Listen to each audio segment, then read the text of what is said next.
Eweilo is back. Who are those people actually happy about this development, and who are those not happy about this development? And there is something in Chopata. Share this video, it is very important. Was all a got direction by Naga.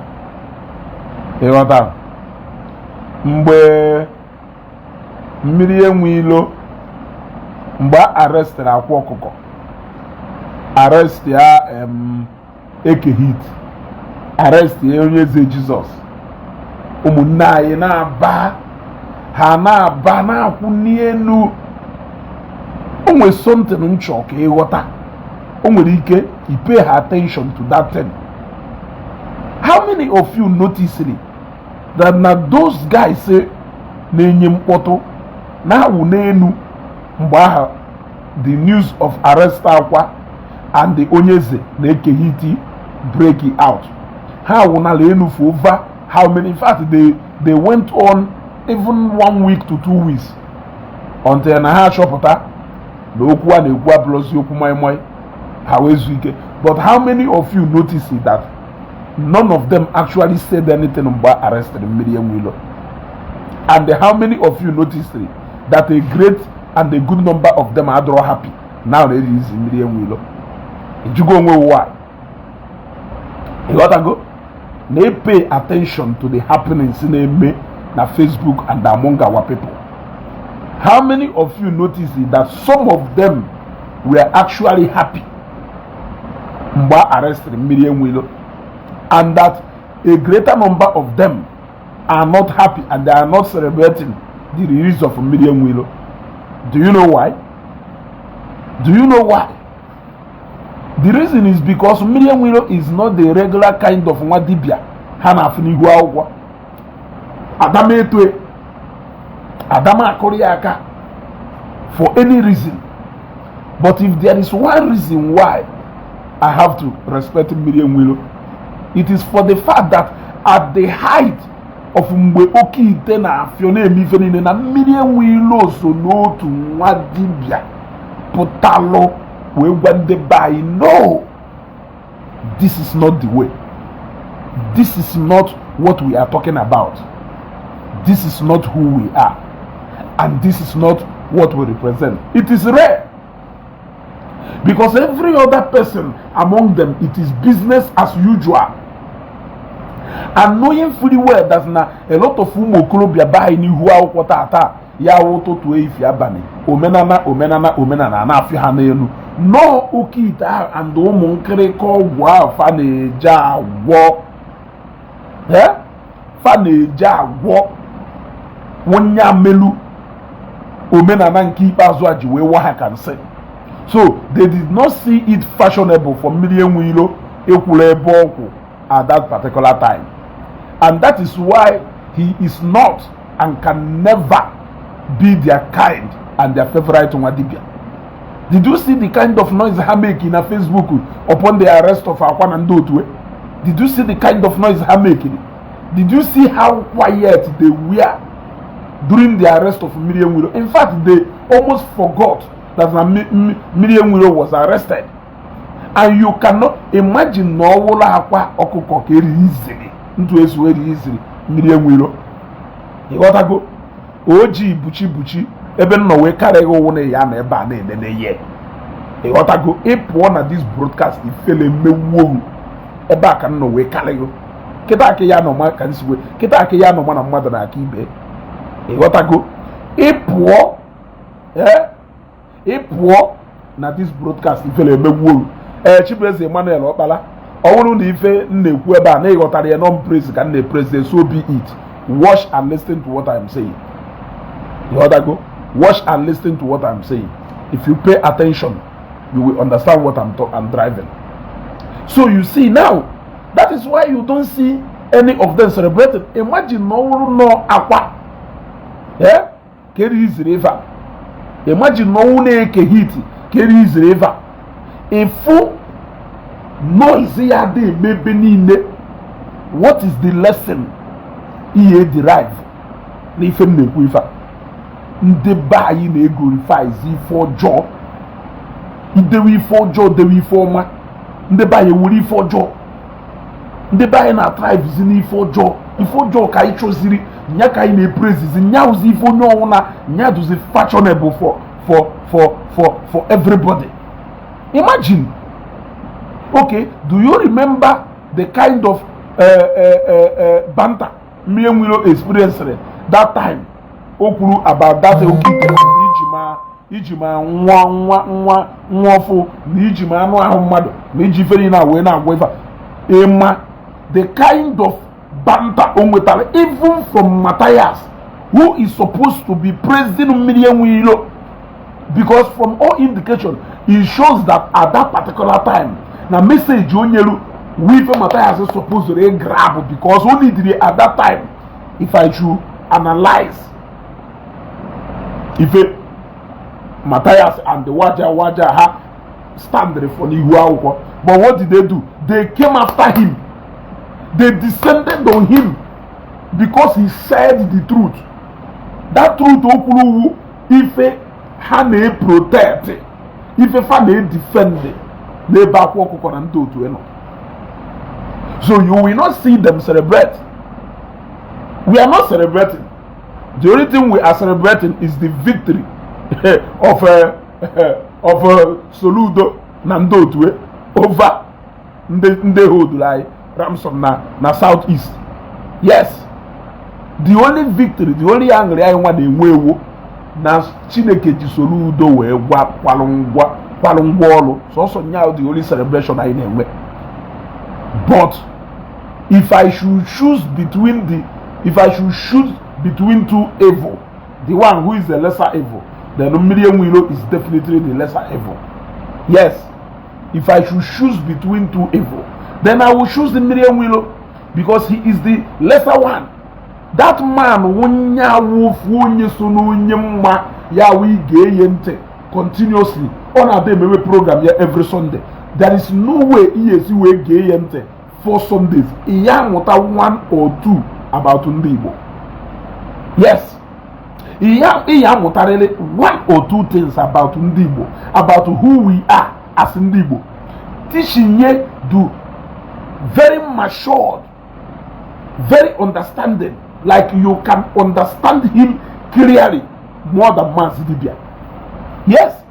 Teaching ye ona etinya ona akuziri ife maka ndị Igbo, ife ona akuziri esetu anolu ka efifie na anyago.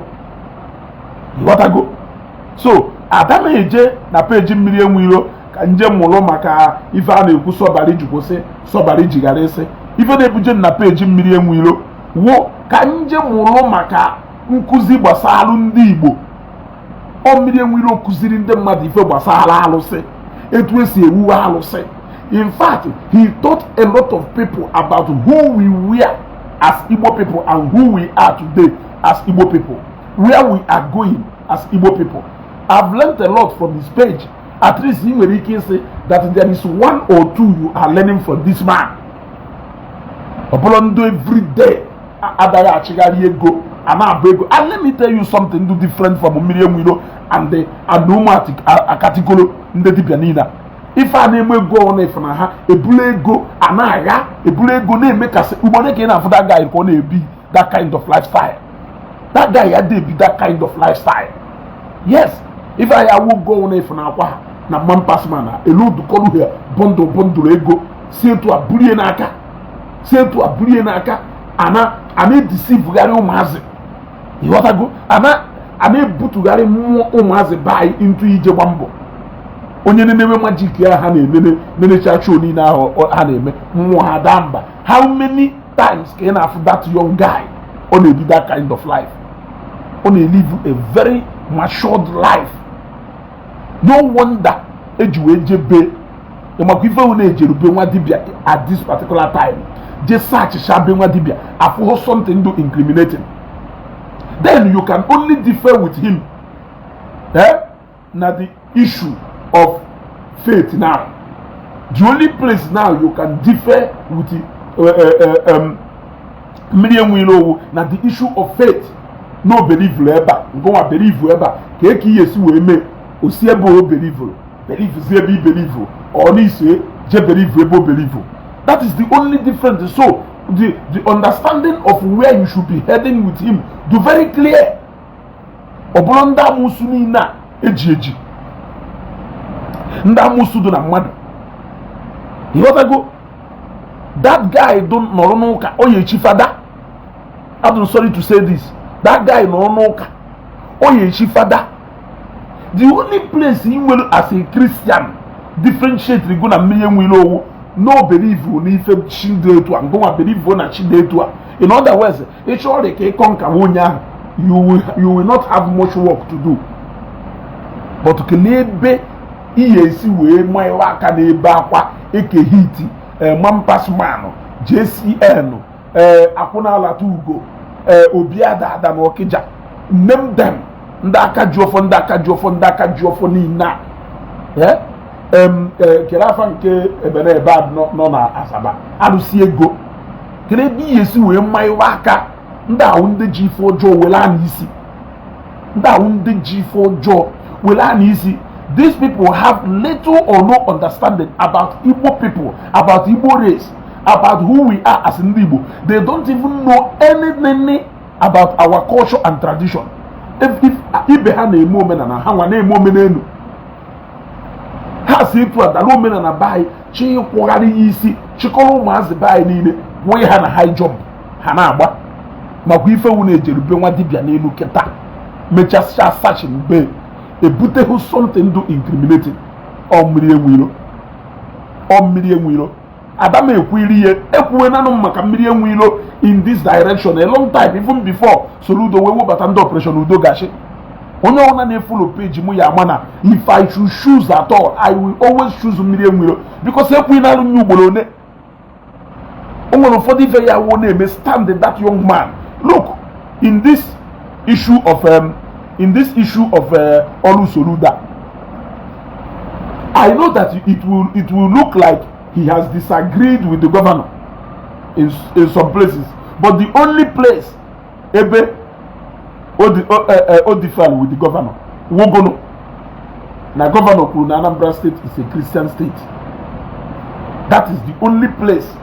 Another place wono ogwara ya nya okenolu inyocha ha nya sikwaturu ndị ọdịnala wee wepụta ndị ya enyocha fa say agency from ndị ụka wee wepụta ndị ya bịa nyocha ha okwu oye ka ha dụrụ ya. If they analyze it or do okay, so be it. But he never disagreed with the governor on that Okite and Umuajogu level. Yes, he never disagreed with the Nmiri Eweilo so na only concord with the governor that no one in that direction do very okay. That is to show you no na ya akwụho. I am waiting for the day some of nda ya puta got go put a make a pono condemn we fit joronjo kwon if I joronjo agbara mu no si no na mu na emi for job got go sit down. You are mocking him before, now you change topic. Gerald the more oku, reading is different, understanding is different, watching is different, understanding is different.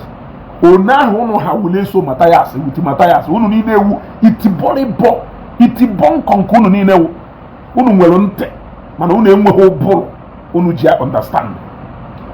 And that is the only problem unu nwere. Unu lack the ability to understand. Amono onye buru unu du buru eku unu bu. Amoho ife onye biru unu udi buru eku unu bu. Unu bu buru eke ka Matthias. So unu hisi to akpo we anya na ege nte ekwu ife ni na ayekuku chascha upon ife ni na ekwuru ya do black and white, written in black and white. Still no people cannot comprehend. So I don't blame you. I don't blame you. Yeah, I don't blame you. I reported about the arrest of Nmiri Eweilo. I gave the details of the arrest. Even in that video, I said part of Ifa Nkuleba. Even in that video, ebe report or arrest Nmiri Eweilo. Ask them Namu Mano Yejebata because Nmiri Eweilo do different from the kind of Ndema Dibia I'm an Anambra State here. I made reference to that in that video. Manopo de tua cannot understand because no bro han is to a ploto, so if han a show he made a little controversial video. They cannot understand. He used okay if sarcasm video. They cannot understand. There is waiting in a video. They cannot understand. Afubo munde bubule eke kanda leso matayas. Afubo munde bubule eke. Eto ka yesu we kpoge wanya. Na eme iku ivi na ekuku jasha or drop one comment. Or drop one comment ya. Iye chiko no na page onye ozo ko chori ije de that thing. We be dey na page. O mbo de kwari over and over again. Iwe ma dukwa na onye do to a udukwo video email ko na comment. Something do entirely different from video email. Those are the people we are dealing with. So I understand the go. Somebody do come, I understand the go. Yes, if Oji do ka na if the mama na effect. You want to go? So nde do come understand the go. Yeah? I all the videos about Nmiri Eweilo, including nke mmeri yesterday ebe na agwo no. Abi nwanne nya ebe na agwo no. Na Nmiri Eweilo neje sashimbe. I also made it clear that neje sashimbe no way he far follow. I made it clear neje sashimbe and no way he far follow. Mama, he na-ekwu n'enu na-ekwu n'ana. Hey, we understanding, and that is the problem we are having. They don't have one single understanding. I'm in a different faith from Nmiri Eweilo. You got to go. But if I should look at that freedom of worship, I will leave that one for Nmiri Eweilo. That is why in Jesus now the only place I know differ in the issue of faith. Mana ebe I na akwaha no we problem wo. Nanda ne malo. Those people ne malo. Those people amachana umokrobia ba ni na sichi ụfọdụ n'ime ego, ti ụfọdụ n'ime ha na high jump. Imumu dimpo ne bayi nọ na different prison yard n'obodo oyiwo because na agwọrọ ọgwụ gwa ha bulu na ọgwụ pụwa na machine ahịa edictate na machine ahịa afọ ha bulu ọgwụ ahụ pụọ na Thailand, bulu ọgwụ ahụ pụọ na India, bulu ọgwụ ahụ pụọ na China, bulu ọgwụ ahụ pụọ na America. Ejide ha ụfọdụ n'ime ha nọ na prison yard, ụfọdụ n'ime ha egbugo ha egbuo, ụfọdụ n'ime ha sentence go ha tụọ aka ya egbu ha egbu. Ịma mmadụ one ha gwọghị n'ala ọgwụ odechi ka onye ahụ wolu jụọ ohi, onye ahụ pụọ n'ụzọ ejide gbagbuo ya. So many of them. Ịma mmadụ one ha tinalụ na high jump material a eji wee gwọ ha ọgwụ, ha agbagharịba ụfọdụ n'ime ha abụọ mmadụ ka anụ sọsọ ka e wee weta material a eji wee gwọ ha ọgwụ. Ịmakwa alụmdi a na-eme ka nna ajụrụ. So where we differ with some of them is not just based on belief or based on faith. Where we differ with all these people na aloha na-eme na ala Igbo ka nkọ, and they need to be put on check, which is exactly what Soludo did. Now to show you that Soludo is not against onye na-eme ọdịnala, Soludo is not against mmadụ elu dibịa. Ọkwefu na Nmiri Eweilo eje na bata juzi onwe gị ajụjụ ahụ. Kerife bata na that favorite somebody si na ezigbo mmadụ n'oche ọbata fe na-eme ụfọdụ ụwụ na ha na-efe ego, andọ ife ego a ka ụfọdụ ndị okenye ba eji wee hapụ ọrụ ha ya ada alụ ife wee mebie. Ọ ife ego a akwago oji gaadị akwagoro gaadị afọ ife ọsọkwara akwanya na emi immunity cover ya. That is the problem. Nmiri Eweilo kwuru what is obvious. Look, I have about how many videos here of whom has a notcher within the age of 20, 19, 18. Monye nke bolu nneka anọ na nwa dibia gwara ya paasị ahụ mmanye oye eje wota ka e wee gwọrọ ya ọgwụ ego. A na-agwa na ụmụazị na-efu steady na mmadụ na-efu steady so because na achọrọ ịgwọ ọgwụ.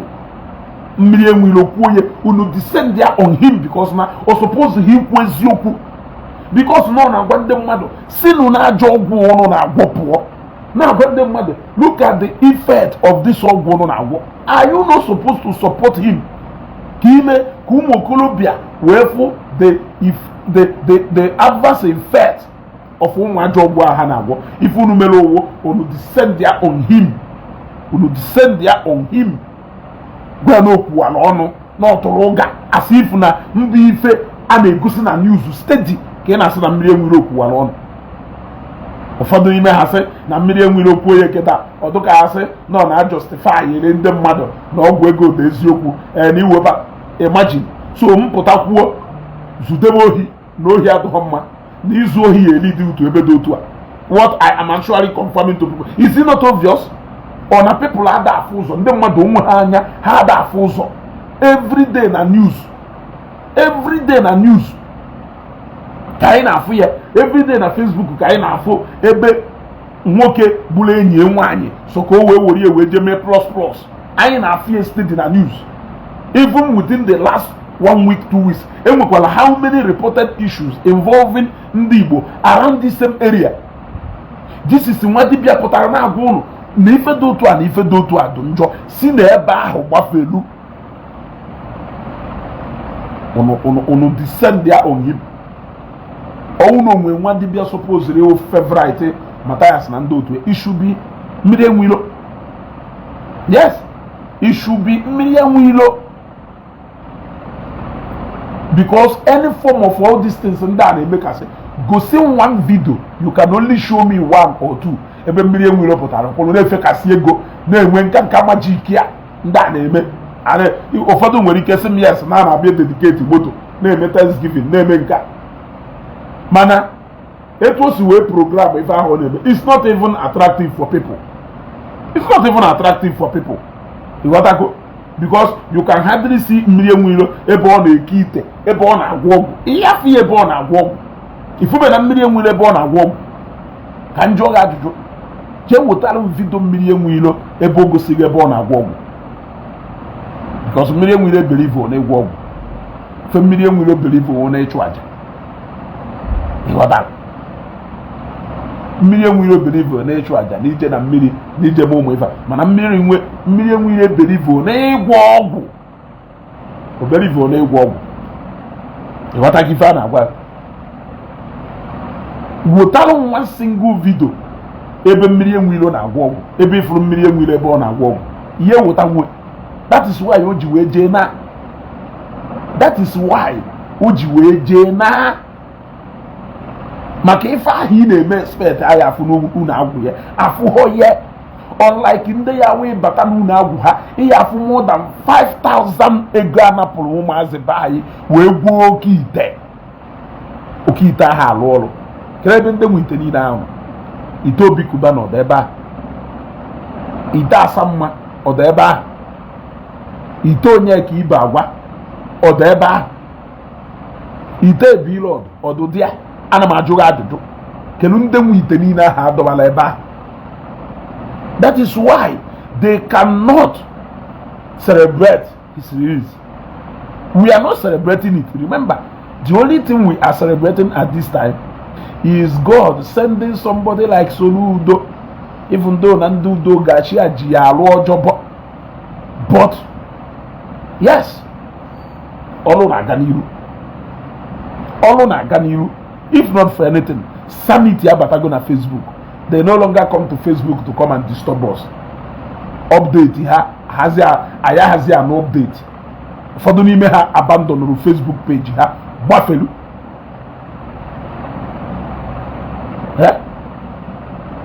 For the name ha abandon Facebook ha Buffalo. That is what we are celebrating.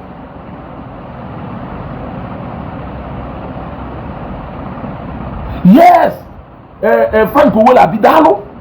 I wonder why he should even attack Nmiri. The message Nmiri Nyerundemado, message Matthias should be proud of. That is to show you that those guys will something they are hiding in their skeleton. That is why they will go 95% against church, then they will go 5% slightly just to do camouflage. How we deceive why can we change on the same page? But you people cannot deceive us. You cannot deceive us. On Facebook I was waiting. Na Facebook.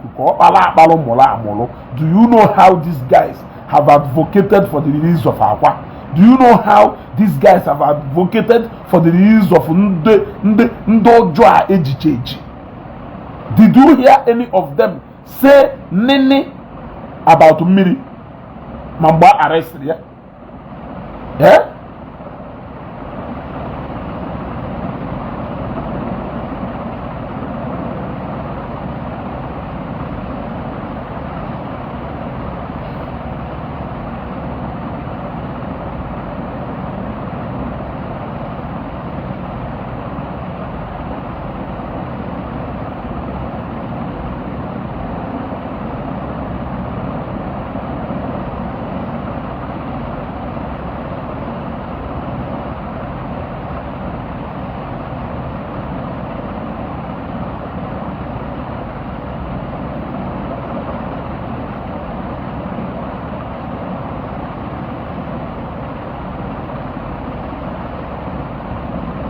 You see?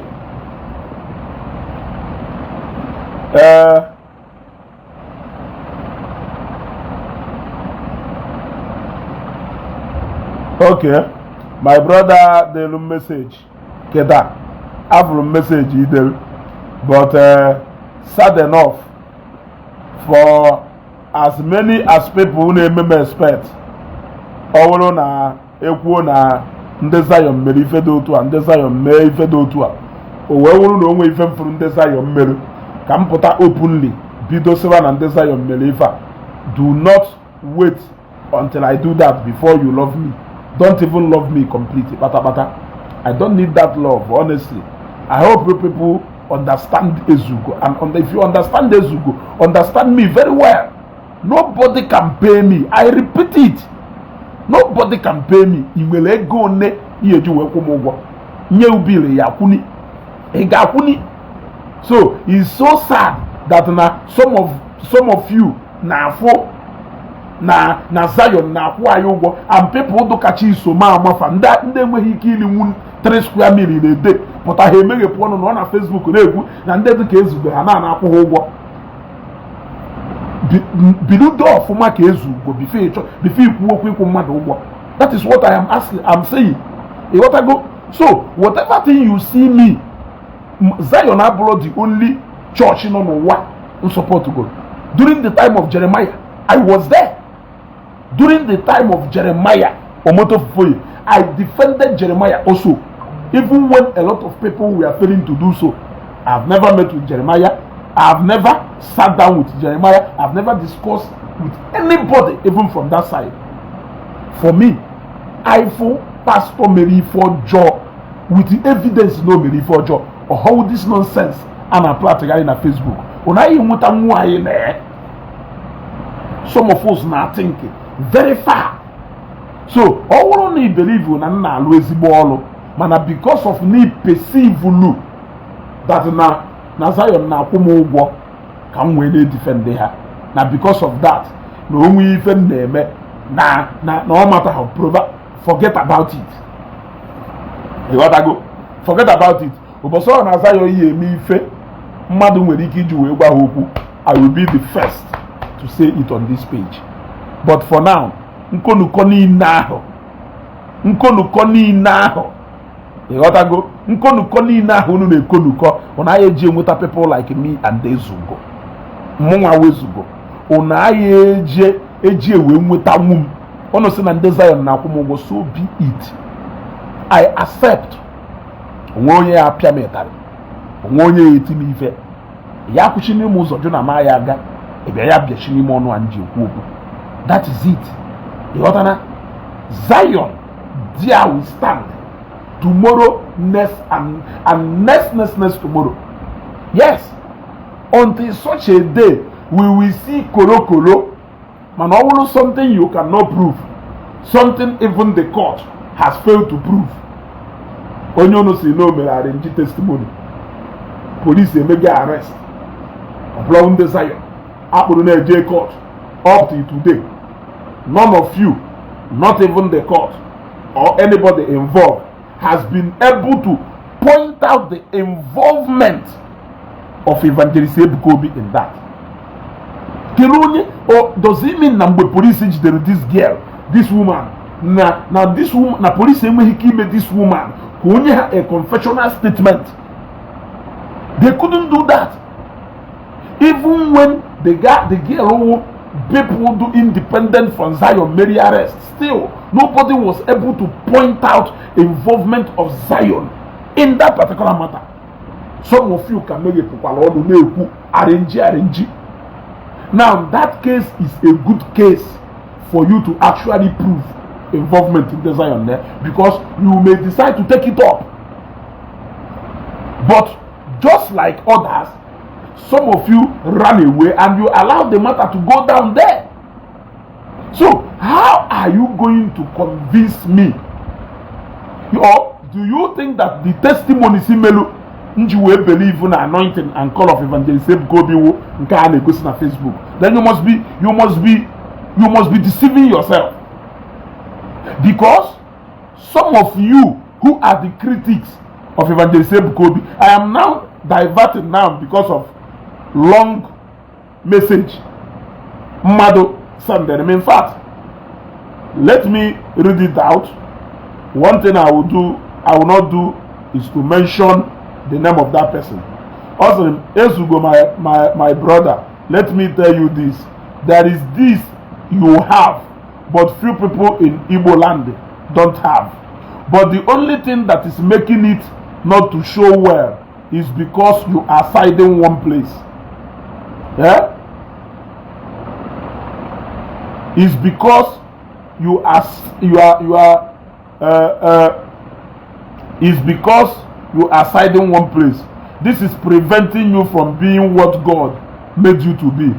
Had it been that you are neutral, it will help in making that star in you to shine. Look, I am a Christian, a born again Christian, but people are made to be truth teller without any fear or favor. You are doing it, but for the fact that maybe you are working for Zion, it's making you not to reach up to that potential.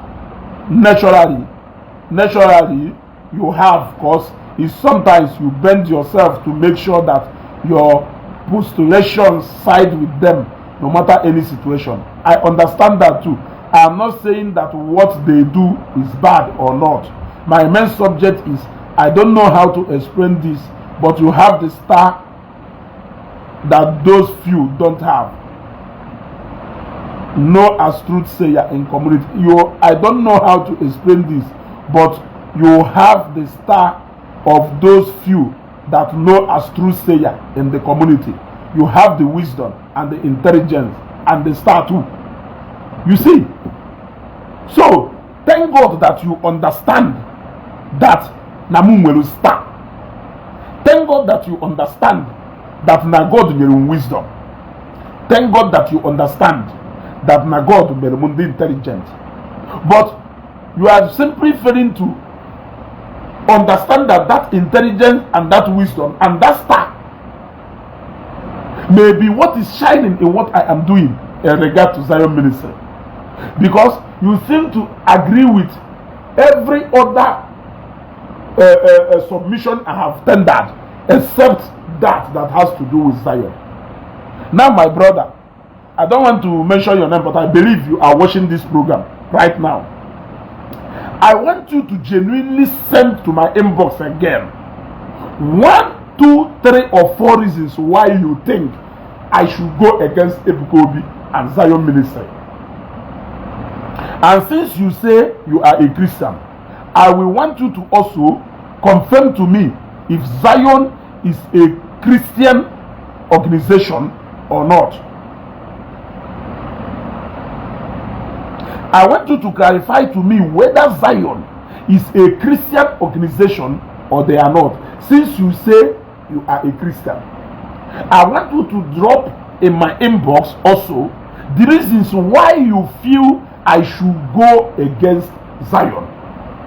Tell me one thing that has been proven beyond every reasonable doubt, and the more ways you go, can equal another one. If you show me that tomorrow morning, I swear to God, I will on my camera and I will address Zion Ministry in such a way that you will be proud of me. You cannot show me one. Is it that you want me to believe today that the God I worship is not a miracle God? Remember what I said here. Most of the critics of Zion actually worship open heaven more than me. The day Evangelist Ebukobi gave a prophecy about Ezuko, it was people who tagged me multiple times to that particular video. Before I even went to that, most of those critics, they are up to date more than me in watching open heaven. They watch open heaven every minute, every second.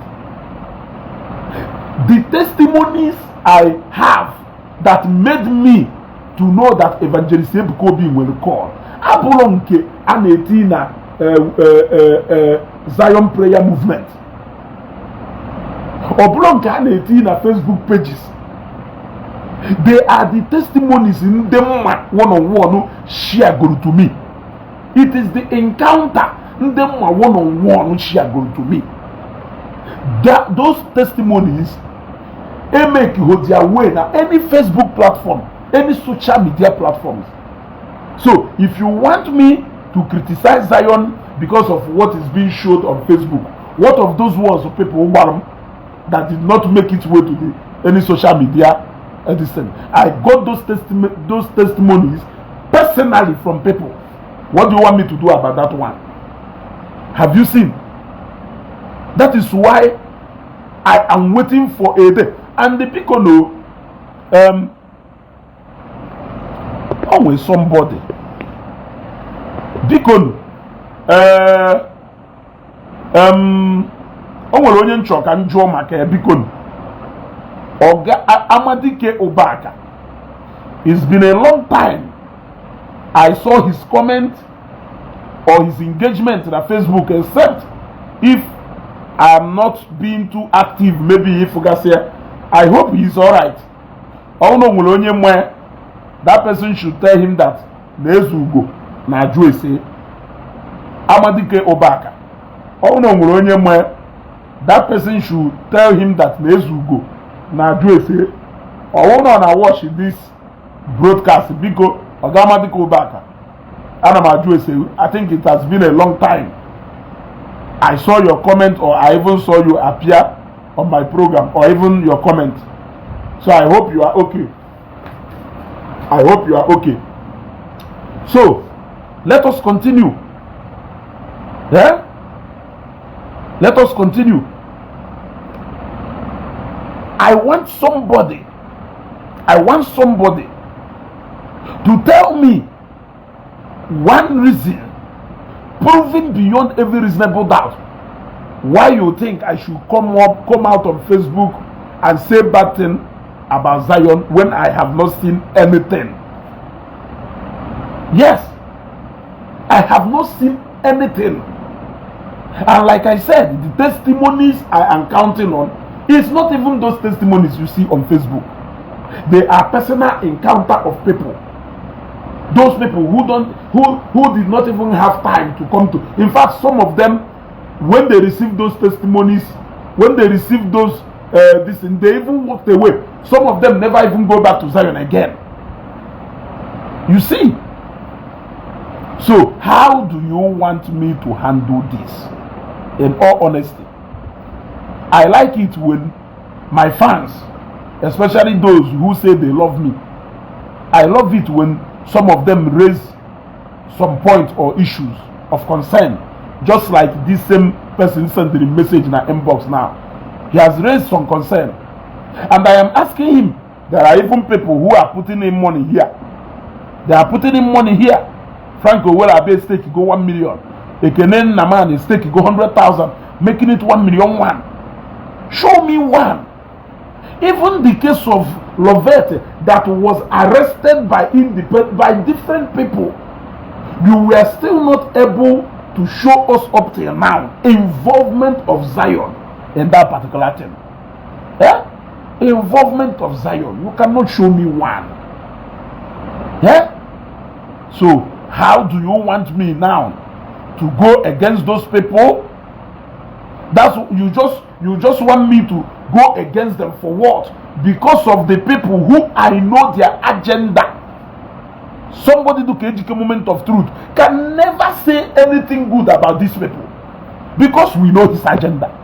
Somebody like Matthias can never say anything good about them. Waja, name them. Obi, name them, all of them. We know their agenda. Those people made their agenda clear from day one. So what else? Okay, let me say. Somebody said, I hate your father. I hate your father. And I don't want your father to exist. Do you think there is anything your father can ever do to please those people? The answer is no. So how do you want me now to start judging your father based on the words of those who hate him? I'm asking you. How else do you want me to judge? Okay, Etu Akita Wilfred Franklin no. Is in the first two no. Odomanya na Wilfred Franklin and is in the first two sadu homma. In fact, no go hana puna ano wo ogu no onye full opportunity ye wo pibe. Nchozie ime inquiries about Wilfred Franklin. Ejeku mezinne. Onchi ime inquiries about ezinne. Ejeku Wilfred. Imana nwere ife ọzọ nnacho. Yeah? Imana nwere ife ọzọ nnacho. Shiobi di ọra mma. I'm heading to 40 years. You gotta go. In fact, I can comfortably tell you that even na to seketa awo pololom to 40 years. And I don't think no age 40 years may go travel. Jema bendocha, Jema bendisi no bendocha, no bendisi. I don't think no nya ka oberisi nkene ya da agwa mefe na agwa. You cannot tell me. You gotta go. If at all there is a reason for me to say if you could ever, I must have experienced it. You gotta go. So at this age in there, I don't even expect somebody to come and start telling me if he in it now. As you go, my brother, stay away from religion. It is illusion and full of lies. Man, any unzu itwa, any umanyoke itwa nilo. Ebi rice before you ende for hanya. But religion is illusion. You gotta go. Eje bulu opesi na shimadu be haje mwayoko. Epita na Facebook babamba. You put on Facebook, Babamba, Kerifi na Babamba, when you know that religion is illusion. Can't you take it also that now those ancestors are the that is also illusion? You might as well assume that they are not anywhere, that they may not even never on a hand today, there was any connection between us and them. Why can't you assume that? The only place able no na religion, na spirituality, abro an illusion. Wo no obia ha na ebe ndị nna no ancestors ono. Ono bido ha justice for ancestors. Una na advocate for ancestors. Ndị nwara anwụ, ndị enwe ho. Obulo ogbu isi enwe ho. Obulo ogbu afọ enwe ho. Oda ngworo enwe ho. You don't know. But you know that religion is illusion once it has to do with Christianity. So I was saying something. Two people, you know that this one doesn't want this one to exist. This one doesn't want this one to exist. You want me to start judging matter based on their opinion. I cannot do that. But Matthias from today to Echinine, he can never admit anything good about Ebuka Obi. He cannot. He cannot. He say a lot of things that doesn't add up, and yet those people who are on the same line with him because they have sworn that they don't want this particular religion to exist again. Anthony na ekweta ekwerumekwe.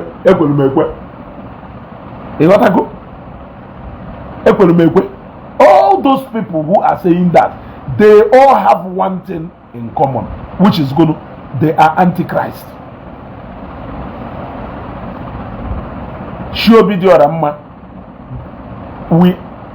We are our ancestors. Omoke na atụrụ mmanya, omoke na agoluzu. Ana m ajụrụ gị ajụjụ. Shobi dị ọra mma, ịma na eme unebido ịtụlọjik enweghị isi. Omoke na atụrụ mmanya ọkụ, iburite ụtala ka irie. Omoke ị na-emere ụtala atụpụrụ n'iri. Ichinyere m ụtala ịkpọ m oku nni, akwọ maka mụ na ya alacha jụọ dị nri afọ.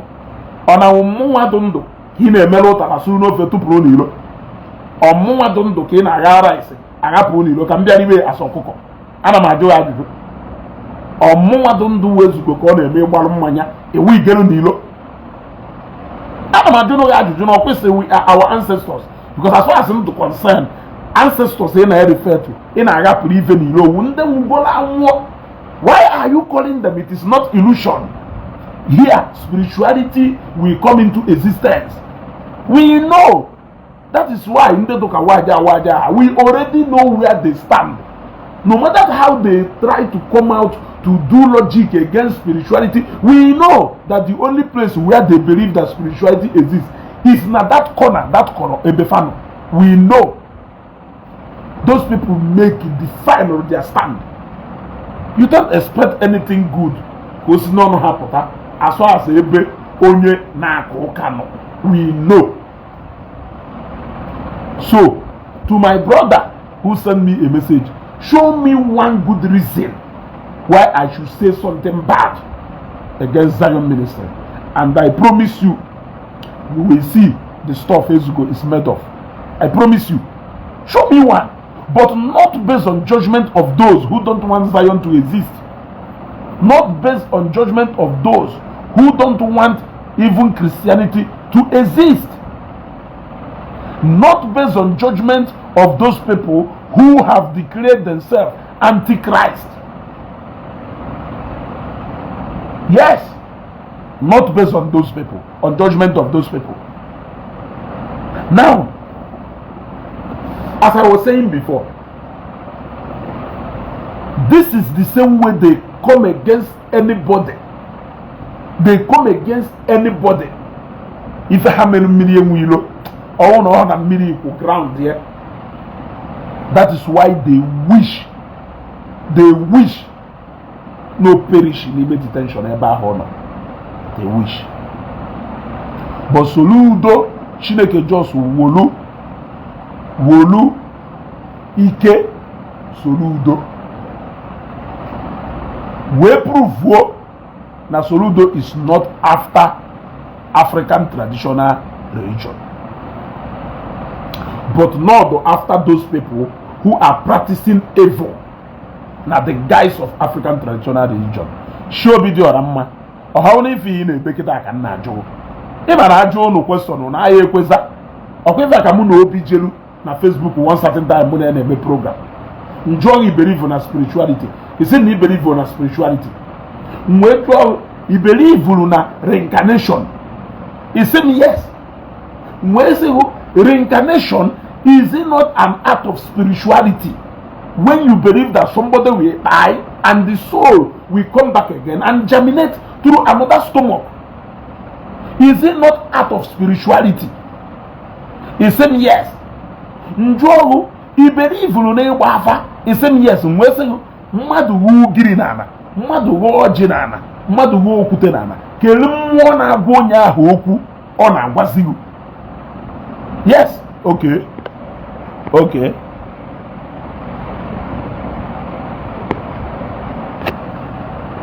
Hey, show video ramma. Okay, Kamana Maya invite Google. I think I'm in the mood for this discussion.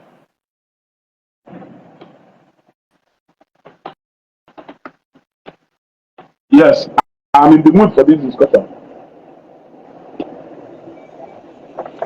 Hello, go back. One day you are welcome. Every no balance Yeah. so that's Yeah. what Oh, na kaya ka na ya tago. Kampa okay. kaya somewhere.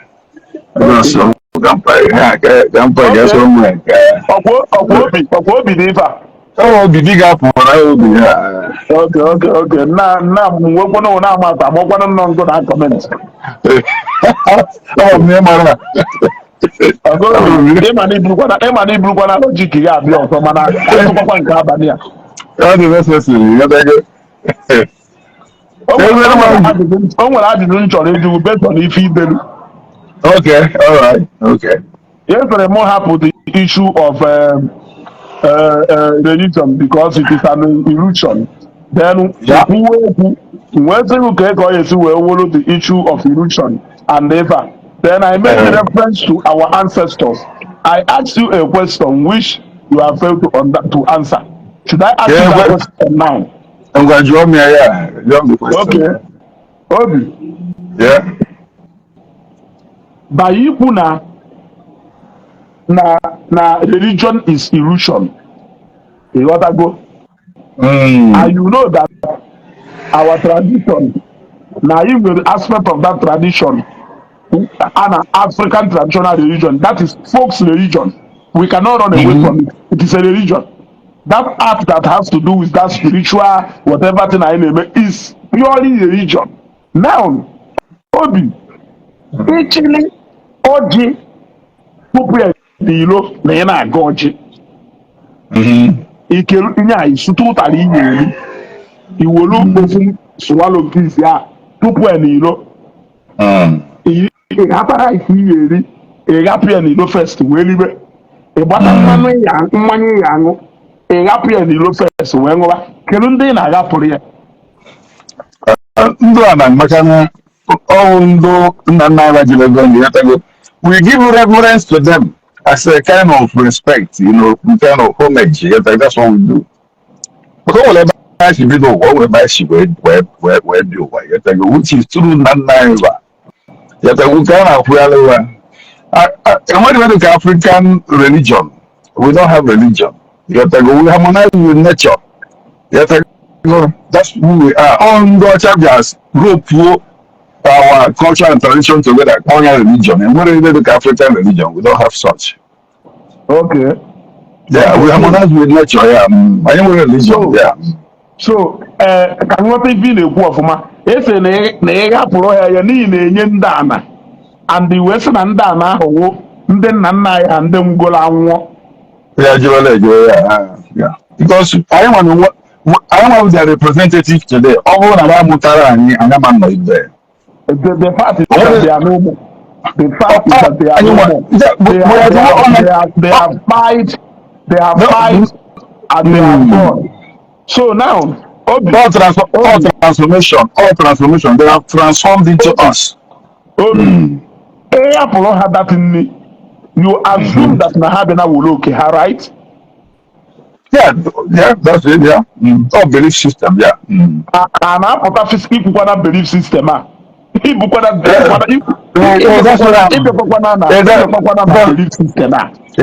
what I'm saying. No believe. You just believe. Don't believe. System again. When I go, aha, na aka ha ka ha na-eji abịa ewuru nri ahụ ka ọ n'ime mmụọ ka ọ tụrụ mmụọ ebe ha nọ ka ha ga-esi na mmụọ wee bịa rie nri ahụ spiritually but not physically.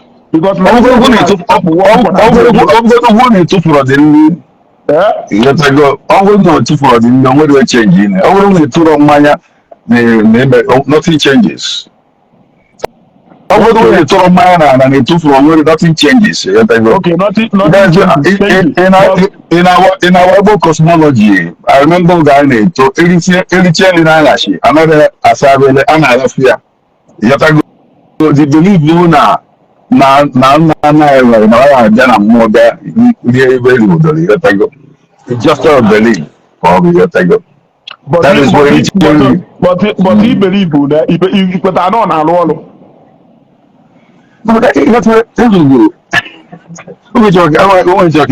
Onwere mgbe hapụgodo ife ahụ ịchọ ka nghọta. It's a belief system and this belief, right? money now because our way of life now. Our way Okay, of life. Yeah. so he believe in and because he believe in on our wall, right? Oh, okay, well, I look like what? Very boy, you take it. You know, very good. What? Oh, you know how to follow. You know how to follow. My mom how to follow. And now you got to go. Ọwụlụ na ọha alụ ọlụ. Why you indulge in a practice that doesn't work? That's good. Yeah, what's the one also? Are you going to run away from your shadow? Oh, maybe. Now, when I about the shin God today, now in our Christianity, now fight and the rest, Mumena, now Makanya, now even have a anyị agụghị homogenic in nature mụ na ya bụ na asụ asụsụ Igbo o nwere ebe anyị si agbagha mgbagha na asụsụ Igbo anyị na-asụ asụsụ anyị gịnị maka ịsụ asụsụ Igbo because na last time mụ na ukwuru okwu I understand the fact that na ịnọ ha n'ala Igbo and na for the fact that na ịnọ ha n'ala Igbo for the fact that na ịnọ ha n'ala Igbo gosiri now that everything you need in this life to survive. It's not all about you being an Igbo man. The reason and the proof to that is because you left the Igbo land. You left it. Egafelu mmiri, plane, ga obodo telaka because you know that there is something you cannot find in an Igbo. So it goes a long way into proving to you that there are so many things you can achieve in this life that it's not anything that has to do with Igbo land that will make you to achieve that. You are traveling to Obodo Iwo, confirm that to you. You are leaving the shores. You are leaving the shores of your ancestors. You left your ancestors. You went to another land, and the truth and level of other people's ancestors left and they favored you. Now. Here lies the question. Okay. See, if you na mụnwa wezi Igbo soziri region ahụ wụ region ndị obodo ọzọ ị na-ege ntị esoziri region ahụ nke ndị obodo ọzọ hapụsi ụzọ n'usoro nke ndị nna nna anyị ha and na ịgwago m na that wu an illusion that it doesn't work. Okay. And the name confirm kwana n'alụ nkịta na nke ndị nna nna anyị ha ahụ na ọ dakwa alụ ọlụ and na ngụnwa wu obi sịrị n'ihe ahapụ na ya ịma na ọ da alụ ọlụ but ya ahapụ ya mana ị chọrọ na nke m nọ na ya da alụ ọlụ and iwuriri ịhụ na mma hapụ ya naanụ the reason iji wee sị na mma hapụ ya ewu because na nọ nke ndị ọzọ. Is it right now na ngwaghị obi dosi obodo ahụ ị nọ na ntaba because na ebe ahụ ị nọwụ ancestors ndị ọzọ ndewo the owners of that land. You need to come back to your ancestors because that is where you rightfully believe, you rightfully belong. Ọwụ na understand ife niile mkwuru jụkwa m na mma agwa. Okay, there you go. That's what we call practicality, right? I'm here. Yet I go to survive. I'm a lawyer. Yet I go something in Jaka. Yet I go my point. I don't hear that bele. You go she anywhere that. Hello, then I hear no. I better that bele. You go she anywhere that. I'm alone. Just like you know. I better be other religion. These are two different things altogether. Then I do. I don't know. In our role, ka ego si n'elu ka na ihe ekpekpere ka ego si n'elu daa. Yeah, of course. I don't make people ka ego si n'elu daa. I gotta work. Okay, man, I'm a Christian, right?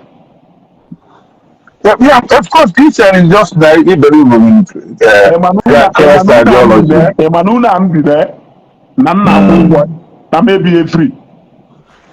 I mean, likewise, everybody. You want to go to phone or yeah, I'm going to be able to get yourself.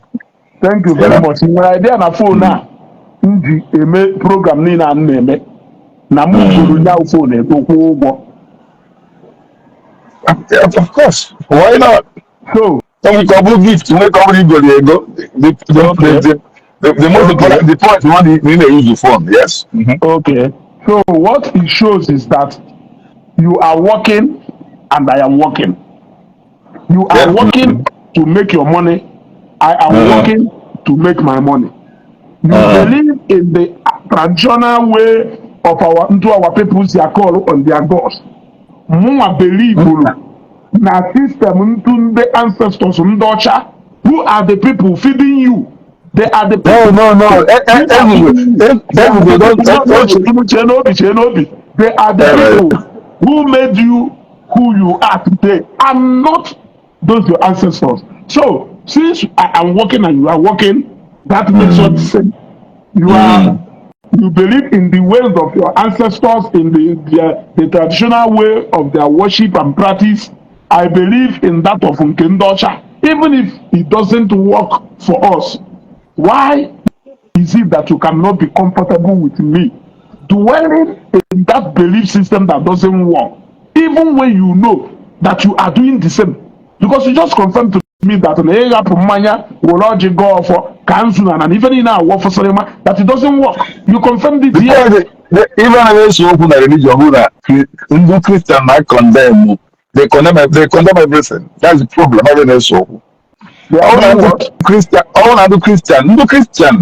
Christianity not condemn other religion. That is the problem. Christianity, no problem. Or belief system. Manando Christian not condemn everything. And that's what we are battling. Ever since Christianity were better America buying yourself. All I know is worry about that. So the only problem here is it's not even that the Christian practice doesn't work, but the only problem here is that they are condemning other religions. It doesn't work. It's built on lies. Christianity, all the very toxic, very, very cancerous. Just watch here Christianity. Everything is about condemnation. Everything is about actually here. Your ancestors, not from religion are powerful. It's all about blame game. Look, I was once a Christian, a very strong Christian. Kelebe a pastor Guadana logo, no your ancestors. Every call you put here now. That's not even another material. But I just he said that. So now, Obi, he believe na Njonna. He believe na physically now. Na Njonna. Naga sometimes to affect ya na Njonna metalo. Kere, I want Njonna metalo. I want Chere Joa, Joa and John Lameta now affect home as it. Oh, I'm not checking on it totally now. Come on, what committee then? No, can John will be no more adjutant Jolly Joe, no. Okay, even need to against them yes or no, I will go at the next one. You believe in John Metalo or John Metalo? Affect home.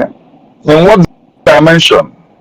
No, you go to yes or no. It is yes and no. Yes and no. Not hearing one direct answer. Okay, for you to say yes and no, what you have just confirmed to me is that they will ancestral causes.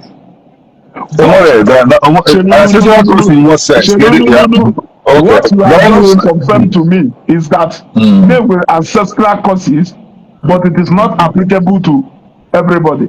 The reason is because na nwoke biri ndụ ya kwụwa aka ya ọtọ. Nwoke biri ndụ ya kwụwa aka ya ọtọ. N'ụmụ ya enjoy kwa benefit of uprightness ya. Nyawu n'owu. Then yes, na nwoke biri ndụ ya, for example, anini iwu onye ohi ama ihe je nwa nene ihe kwa ka na nwa n'ime business, because you will assume that no brother nne ị nwere ike sị m no or yes mana mụ na gị ụma na nke weziokwu. Another one wụ na na-ekwu osu anyị na-aklamụ ka abolish ihe ịnọ n'obodo ebe a na-asọ ndị osu asọ Ihe jenu nwaanyị na family agụrụ na ha wosu. You cannot help it because you are binded by that age-long even the ancestors are on the ancestors are tiri ha na that ọgbụgba ndụ on the ancestors ha gbapụrụ ọsọ gbakwude na arụsị ọbụla ha nwa megie but ha nwere newer generation na-atazi afụfụ ife ahụ ndị nna nna ha metalụ.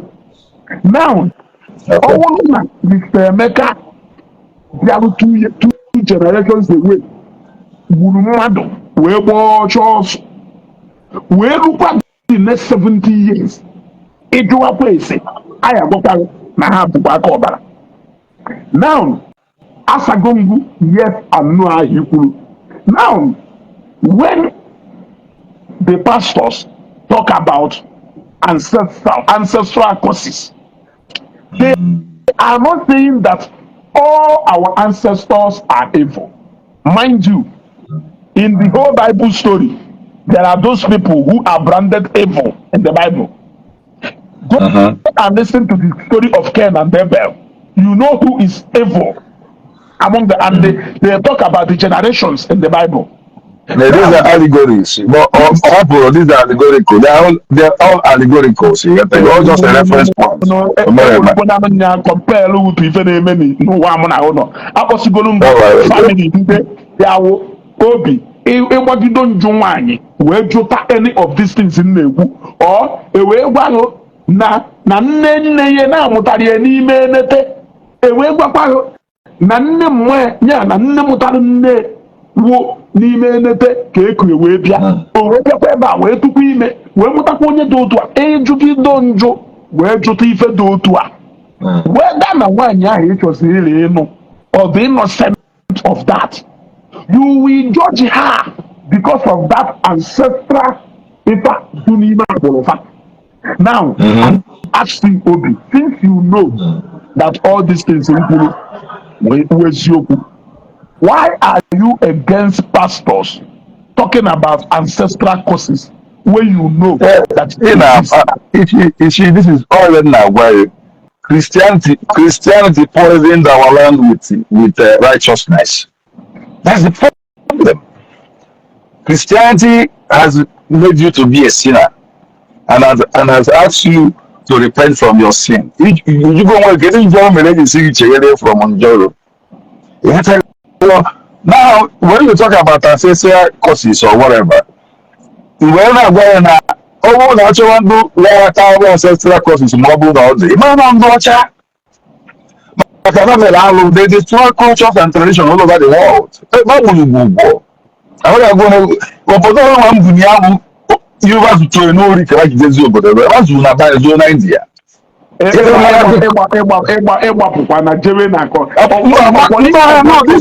All reality.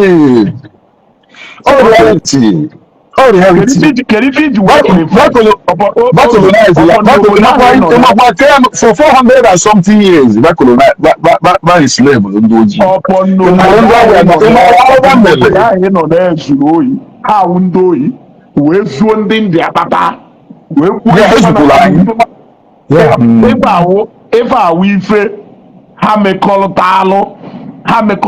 Those days. Why do you still choose them among their own? Can even choose? My people in Australia, you will be telling them and Aboriginals. Oh, well, then you know,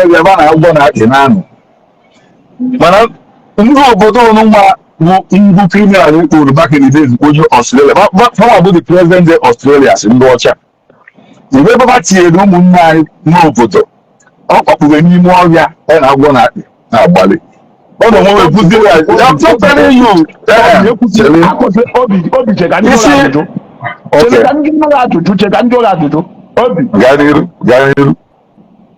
Why na ogo ọwụna ekwu n'okwu ife meluba anyị ụna agbajebe ndị ọcha na nwa m na-ezu ohi? Is it a guarantee n'ihi ekwe ka nwa naanị iyi n'izu ohi? Ngwa ka anyị bit there na banyị, let us forget is there na a na-eje n'obodo ndị ọcha. Kedu ihe chere ngụwa onye na-agbagharị so I want us to do. Why na? It's more like na mmadụ gwara obi na nwa gị na-ekwe n'ụbọchị a n'ọfụkworie na-atụchakwa na-epa ya na-atụchakwa na-epa ya na-ekwe ka ya amụ nwa ọkụ fụ na nwa gị a na-ana n'iyi. Ị hapụgodu iteki care of nwa gị a na-agba na-ana n'iyi, i wee gwawa onye ahụ nwa nke nkwanụ ọ na ịbụ no advantage for you to you na onye nwa na-ezu ohi bịara na inyere gị aka zụta nwa nke gị. Won't you see it as an advantage? So will you allow your son to perish because na nwa onye ọzọ na-ezu ohi? Therefore, let him perish, let your son perish. Now, I won't allow my son to perish. Now, but I was saying about TV, the narrative in it. I want to understand the narrative. The narrative. The narrative in the push ebe ahụ na oge ọhụụ na ekwu ogwu ife merụba anyị. Ụna ọgbaje ndị ọcha agụsisi anene. Yeah. People ya ruwa mgbe si ka anyị matazie bank nkuzie maka bank anyị rapụzie maka obodo ndị ọcha. Ife anyị abata be anyị atụrụ na sinsi anọ mba anyị ife obodo oyibo na-atụrụ ụtọ ịgbanyekwa obodo oyibo ebe ị nọ. So now amalụghị atụ ife na-emebe anyị ịgbanyebe ndị ọcha. Now you have confirmed na be ndị ọcha no matter alụ niile ahụ melu pepa that no gosiri na ha ka na nwa. That is why you choose to abandon your own place and run to their own land. So it will be something very bad. No nwa wunde anọ na Nigeria here anọ be ndị ọcha.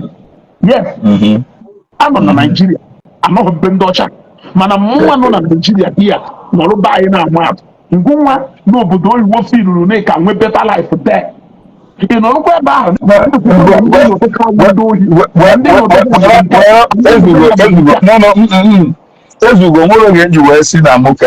life here. No, that's not what the issue here. Nigeria No, Nigeria look at the population abanye. But of each ụmụnne nwanyị na nwoke no, okay, every Sunday I call Jibrajash and I call spirituality and I call regular and on you take but because of the population. Oh, I know can you today. I want me people about Amado since even Okongo send the guy request again. So my update when we go on update. You take go. But go now. So Okongo send the request again now. No mafia. Gawani Robi. Now, the energy Akwa Okuko in Nigeria. Every man there, our right from the government it changes. That's the problem. Who can represent the London buyer and give us a solution? Not a solution of their problem. That's it. No, also buying one. But I want to buy in but for no to scientific, you know what I'm Zuka. But for one go buy in your problem or your government. No, your government question provide your government question your government question hospital. Your government question the best schools, everything you can ever think of. But they're not doing that. Rather they cage the minds and the brain of who cannot cover their solution with Jesus Christ. Go and pray, go and fast. You fast Guinea. But at the end of the day, when we check all these things, it comes down to reality. So we check where it comes back to reality. They need money to solve one or two problems. At the end of the day, they need medical doctor for treatment. At the end of the day, the same person are working that na Christ will your solution. Never fasting for 100 days. For 20 million days. But she never wear a medical doctor. Like where? Oh, reality. So, I even know who believe who believe. I want to believe. But let us connect with the reality because all of the reality put the solution I need in this life. Without reality, let us go. We keep on wallowing around in illusion. That's why you got religion, the illusion called but what if Also to go and pray. Can you remember Luka? Ejegbe egwu abụọ abụ agbanye m akụ ịgba and that is it. Onye ndụ ka chere before chedo something chere onye ụka asị you receive your anointing it shall be well with you and that is it. It ends there. It doesn't show many people. Ezugo mkpụrụ mmadụ 1000 jee crusade for 3 months. Iduru mmadụ 1000 jee ebe a na-amụ ọrụ nka na ụzụ in 3 months. Mmadụ 1000 chi crusade pụta sọsọ ekpere kebe a na-ekpe na-abụ sọsọ abụ. Mmadụ 1000 si from ebe a na-amụta nka na ụzụ ga-ama ka esi eke isi, ga-ama ka esi eme kapịntrị, ga-ama ka esi eme penti. Obi abịa na family iwu kịta abịa na family iwu because ibe ndị achị jụga ajụjụ ahụ na unu na-amata ya asị ekwukarịa na maka jee mụọ ọrụ a jee ife ya alụ jebe na jee mewe biznes hapụ na ụka jee mewe ife abịa na family iwu mmadụ one ka ọ wee every month isi ha obodo oyibo sendịrị ha ego ha ejiri nri agụ egbu ha mmadụ one ka ọ wụ ngwa nya every month na family let's say n'iwe onye bụ Okafọ abịa na ndị bụ Okafọ niile every month ngwu ya enye ha ego ha eji wee ri nri if you don't bring money they are not going to eat mmadụ ole ka ị na-enye ya ego mmadụ ole ka ọ wee a lot of them not only limited to my family to my friends as well. Yeah. Okay, a lot of ndị family who iweta ego ha ejiri nri ha eri nri. But I tell you, I do give money. It's not that you buy anything, so meaning that they actually feed, and you are not the person paying the whole of their children's school fees. You are not the one paying the whole of their rentals. Na city and they very happy. I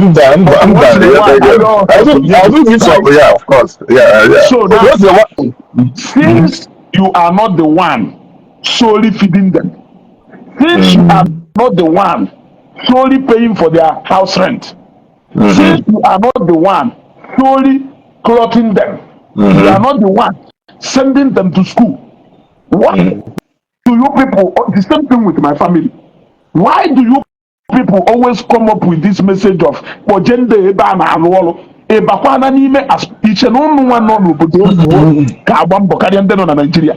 Is that what you're thinking? No, Ezra, we're not doing comparison here. All we are saying, Obi, ebe ị nọ kịta, can you survive 2 years in Nigeria without going back? Can you do that? Because this is what I know. I'm from Nigeria now. I've left Nigeria for a long time. It is not about where you go. It is the truth that you cannot survive 1 year in Oboda without going back. That is the evidence. That is the evidence that message you know way getalo ndị nọ na Nigeria. Unu ewe getasnala ye. No, kedu ozi a na-ewetara unu? Ego unu na-agwa anyị Jesus cannot do this na ife ya emereghị nke awụ jee mụọ ọrụ jee lụwa ọrụ. Ndị na-agụ ife niile awụ ndị nwere shops those scattered everywhere ụbọchị a. Ndị na-agụ ife awụ ndị nwere different shops and ndị nwere different aka ọrụ.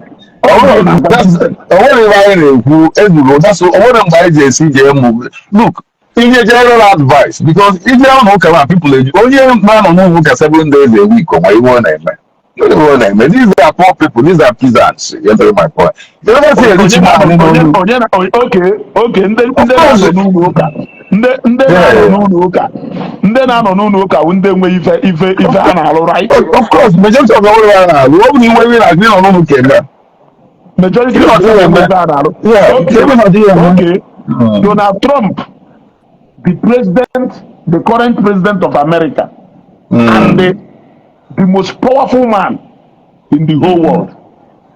In case if you have forgotten, one of the the richest in America today, you will still count Donald Trump. So Abia in the economic world, also different. Abia in the political scene, otu n'ife a na-eme onweghị the area go Donald Trump onye keta okene o wee assume power as the president of America, the most powerful man. O wee decide that he is going to take America back to Christ, that he's going to, in fact, he started by saying that now he introduce Bible into the school curriculum. He started by bringing America back to Christ. Now, I want to ask you a question, Obi. Donald Trump, having seen it all, Donald Trump, having experienced the highest thing experience here. In fact, oya fund the budget Anambra State fund for 20 years without even knowing before them. He has power. He can decide to command life with even poor this minute. What do you think that America is lacking? Look at the question, what is it that you think that America is lacking? What is it you think that Donald Trump is lacking that makes Donald Trump to seriously having taken a stand by a lot of progressive Americans to take America back to life? Can you tell me that thing they are lacking? When the cherry have a tell you about years ago, even Donald Trump were all empty rhetorics. It's not going to happen. It's not going to happen. Look, let me tell you, people are waking up all over the world. This country is not here. There was a time our prime minister made his statement. Nigerians are waking up. Wrong waking up. Can Nigeria wake up? Can you see that people are waking up? There are more Christians. You know what here. People are even more Christians where? Get me on more Christians. I'm in Europe. Get me on Europe. Where are you? Get me on Europe. You know what I'm saying? One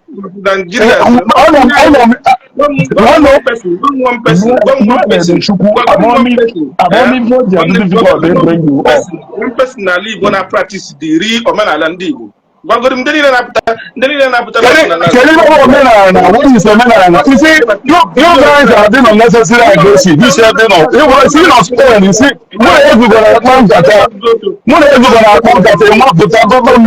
this is the problem with Hindu Christian. You see, listen. The first is you have a hatred to Ebukobi. I don't know what you guys do before. Is it the problem?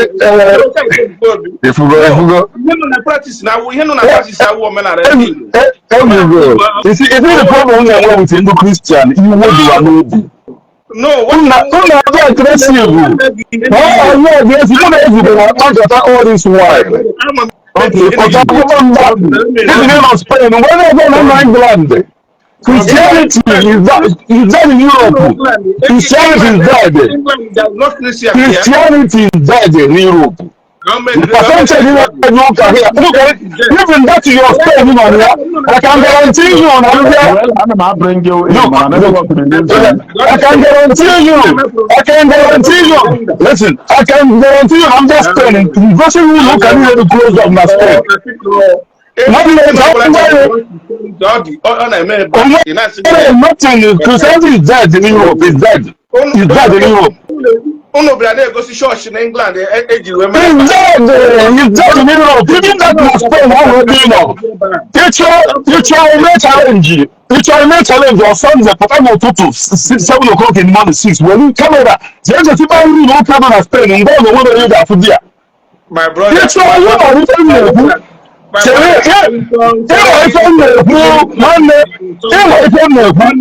many churches on Sunday.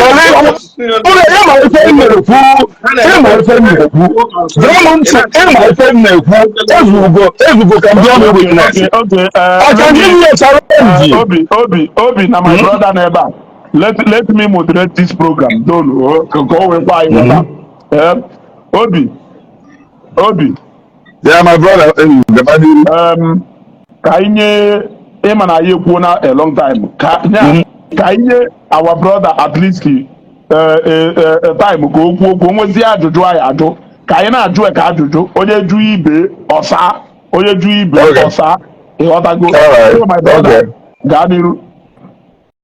Okay, Ezugo. I want to mention before ịkpọgota this our brother. O nwere ihe jụrụ before. Ha gbaghị ofu mkpụrụ ihe Ebuka Obi mere ha. One thing Ebuka ihe eji eji wee kwutu Ebuka Obi. And then my comment section ever since all this one, nobody have said even single something the wrong Ebuka Obi. This is our brother now. This is our brother. The first no withdraw Christian then Ebuka Obi men ke he jabatako o isi condemn Christianity even Christianity is name he condemn more generally directly to one place. No one in Ebuka no omenala o jugo juruge ni isi iri ni etopo ihe na ala etopo isi nwo etopo isi ihe for formality isi ihe omenala anu ajuga ajuju ke ofu onye na ala Igbo or ndị niile na-apụtara social media na-asị we are doing omenala way nke na-eme the real omenala ndị Igbo. Ezugo help me out. I go there with you because when I have a that now is lying. Ezugo, I go there. Ezugo. Ndị niile na real omenala ndị Igbo. Ezugo, because when I have a that I don't even know how to report. The lie with you are cool. Omoge ndị Igbo to Ebuka Obi no here. Ezugo specific question Esemu. Why say Ebuka Obi said something like that? So one day, let me tell you something. If at our program, what the truth? Be a man of your own. Don't come there and be just renting. You are just renting. You are condemning Christianity. You are condemning Christianity. I know I say that how can you condemn Christianity? That's that now we have to go back. At the end of the day, at the end of the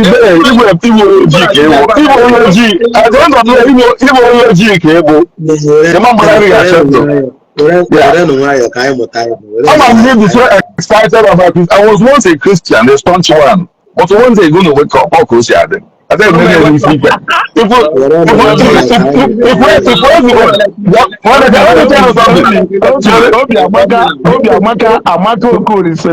I am in UK at the moment. There is a lot of churches here. I also saw there's no doubt.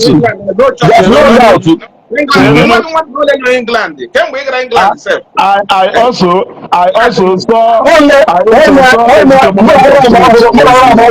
So don't come here and insult anybody. Don't.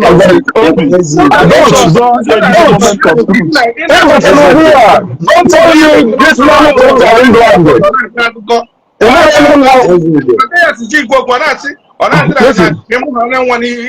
na Western world ebido nne kwa go eme nke ide ha na nke afọgị nke asif na otu ahụ dị na Western world na my brother will get to our brother batara okwu. Ezugo, can I say something? Yeah, brother nke batara ngwa gawa n'iru. Okay. Ekele m unu. Dalo. When you go because one the comment section ba ko se kwa mmadi ayi no here so mu na na to call ya go. Onye ọbụla na comment section so kwa you get go. We are here to talk. Let us embrace constructive criticism. You gotta go disagree with somebody based on if you can happen our brother only one or two things I'm sorry eating it on ever, you know. Like I'm talking now, I'm on UK. I'm in London now. I'm in London. I reside in London. In Kembo, sometimes on our own, like when the buy na didn't kuna na mother no no, when I hear every here. I'm in London. From Ebembi, from Ngambi. Na iya the Ebembi ruo na the next roundabout I'm church to Lemon here and church ya na the busy steady people put na say that na ndị abutre church na ha dey ekpezi church eji ụlọ church mere ebe mmanya ebe anyị hụrụ ndị a na-eme na social media were AI mee ihe a ga-eme sị gị na eji ụlọ chọọchị mee ebe a na-aṅụ mmanya asị gị na ọ na London ịga ebe ahụ ịfụ na ndị mmadụ nọ dị a na-akụchi aka ike. You know, I don't know. Enwere mgbe our fathers nna nna anyị ha na-eme omenala ụkwụ ihe ndị a mege kịta o. Mgbe a na-eme omenala, my uncle na-eme omenala onye omenala ọ na-eme sef mgbe every January a ga-akọ ndị fada ga-abịa akọ ụka na village anyị ha nwa ga-eburu oche bịa nọnye ndị ụka. You tell me you can bring another person. Thank you. Nwere obi aṅụrị n'ụbọchị enweghị onye na-akọ ndị omenala ọnụ, enweghị onye na-akọ ndị ụka ọnụ. Everything obodo ebiri n'udo, things na-aga in order. What is happening these days? Ka ihe na-emezi this time around. What is the root are we going back to now? Is it the root of violence or the root of how our fathers were doing it before? This is the question I always ask, because I don't understand the roots and the here. Ndị butere chọọchị na-ekpe chọọchị na-ekpechi chọọchị ha ike na-ekpechi ike kama na ihe mere Nigeria bụ na everything in Nigeria is na-adị iche, everything in Africa na-adị different. Ị ga-ahụ ote chọọchị nọ na onye chọta ofu ọnụ ụlọ ya emepe chọọchị a na-ebupụta spika na road spika na-ebe second Noela biko ezitie this program batakwazi again. Ezitie this program batakwazi again. Okay, gaba n'iru sir. Ị na-aghọta the thing mere be anyị o ji dị ka ga-asị na be anyị noise adịghị too much because of how otu esi ekpe ihe a na otu esi eme ma omenala ma ụka na be anyị. Onye mepe ofu ọnụ ụlọ chọọchị o bupụta spika outside, bupụta ahụja outside, mkpọtụ a na-ahụ everywhere. Ndị pụtara ndị si Chineke kpọrọ ha, ndị Chineke kpọrọ ma ndị kpọrọ onwe ha a na-emegharị mkpọtụ everywhere. Ọ dịka ya n'obodo a m nọ na ya now, chọọchị jiri everywhere but you can never hear any noise. Ụlọ chọọchị ọbụla nwere soundproof. Any noise ọbụla a na-eme n'ime ụlọ chọọchị na hide n'ime ụlọ chọọchị dị a ọ na silence inside there, it cannot come outside. Aga church 1 2 3 eme ihe a na-eme agbasa onye ọbụla ala, very easy. A na-aga service ole in a day, a na-aga first service, second service, third service, things na-aga, everything na-aga ọfụma. But abịa na buy everything awụrụ here. Matthias pụtara were Bible gba ọkụ, ndị mmadụ efelie na ha anya emepele ha. We now see anyị hụ na nke anyị ji wụrụ mmadụ. Now we are going back to the roots. If you want to worship what you want to worship, you are free to do whatever you want to do. Nobody disturbs you. But don't use your kai akwaforo onye ọzọ shinap. This is what our people don't understand. Like now, when you see Matthias on the road, the way he do about this is that is disgusting. Even my mother knows again, my mother insult. Even my father knows again, my father insult. No Bible, anyhow, which is not the way. Everybody na-enwere onye ga-change mind soro gị ikpe ihe anyị na-ekpe. So also that in onye ma ihe ngodi gị ka ị na-eme ya ọ ga-ama na eme ihe. So our brothers na-ekwu that now we are going back to roots. Let them check the routes they are going. Route a na-aga, route a na-agwọ ọgwụ na-akụziri ụmụaka be anyị ka esi agwọ ọgwụ. Enweghịzi nwatakịrị kwere eme anything, enweghịzi onye kwere ama ọrụ, enweghịzi onye kwere agbabọ, enweghịzi onye kwere eme business. Onye ọbụla chiri ibute ego. All the route a na-aga ihe a agwụrụ ọgwụ, agwọ kite, adọwa, actually make money by all means. Is that the route I na-aga here? This is what I ask. And my judge just stayed there. Nobody onye saga me here. Yem na no route. Amabeghị m the main route a na-aga here. Biko ezugo ka route nke a na-aga here. jụọ n'obi ọkwa obi nọ hia. So to you, going back to our root, that is your understanding.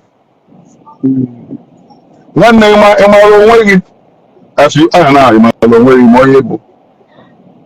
Obi ama m onwe m in 1 second or 2 seconds I can say okay.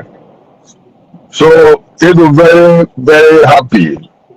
Now you adopt to other people's another man's way of life. Are you happy about that one?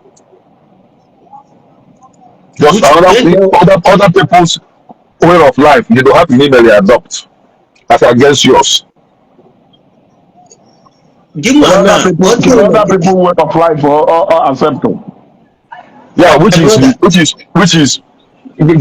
even on the who go see I Christian according to Igbo Christian. Yes, I am a Christian. All Christian. Right. So I present it to you, Jesus Christ as your Savior. All right. Now you know England like me, right? Yeah. I'm going to pray for way for you to come and live in England freely. I'm be working in England. I'm going to pray for way for you to live there. Imagine me paying who's ready to England. You think you just came in like that, or you just better no. Imagine you don't possible to be here today. Okay, people that look like you, your brothers and sisters that were suppressed, died for your died because of your sake. Telling me calm down, oh my God. It's a very different thing. Different thing. No, but a different thing. Look at Titoko in America. Oh, parents came out and protested. You find them for Titoko. Children lost daddy and mommy. In Cameroon, Mandela was in prison for 27 years because of his people. The same thing happened. Apartheid. We all witnessed that. Still, civil rights activists because of Malaga. We are far more about it. So, but as people clear the ground for us to be able to be free. No, I see not Jesus was up time. Have you can't you think? All them are history. You should know that no money like that. Bundu Mela and you will do line. Ground that you will meet away, but I'm over the window. It doesn't seem no Jesus who your savior personally. He is my savior. Have you asked get on your savior? Open your ancestors to preserve their sperm, I can't tell you. We plant here today. Plant here for you. It might not preserve that sperm. We plant more. If the same as Jesus save you, all your dad or your grandparents who they have escape with the war, but for banana warfare. But you know, say about Pota, when we can almost tell you again, you can't undo Tata. The same as yourself, save war from what? Our know these people better to you. By name, we kick a rib in more. And so what? And so what?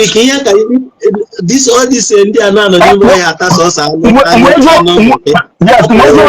so what? Even today, when we bushmen, Indian and South America, Amazon forest, not the same. What's your name, Putana? Even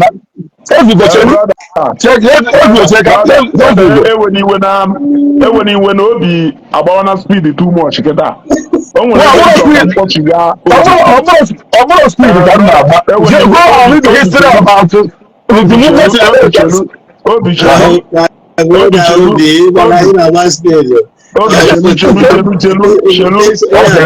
All right. Okay now. I was na ka speed o ka iwuru nwayo. O nwere ebe ijuru nwanne m nwoke ajụjụ wee sị ya Igbo onye Igbo wee saa wee sị na in few seconds I can explain to you onye mbụ.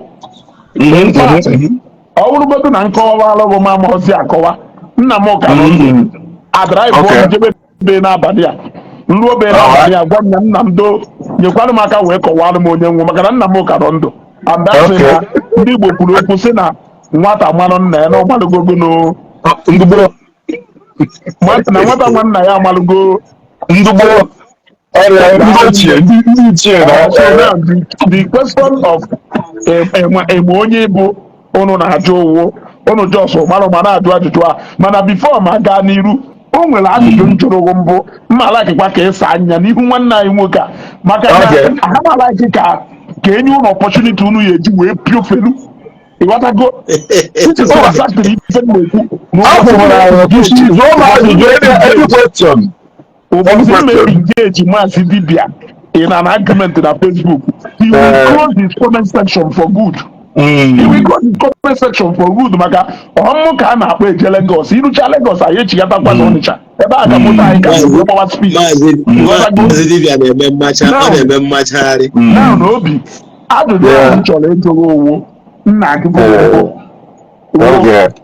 Nuela ememe expect na ị nọ na program a now right? oge ọ nọ okay.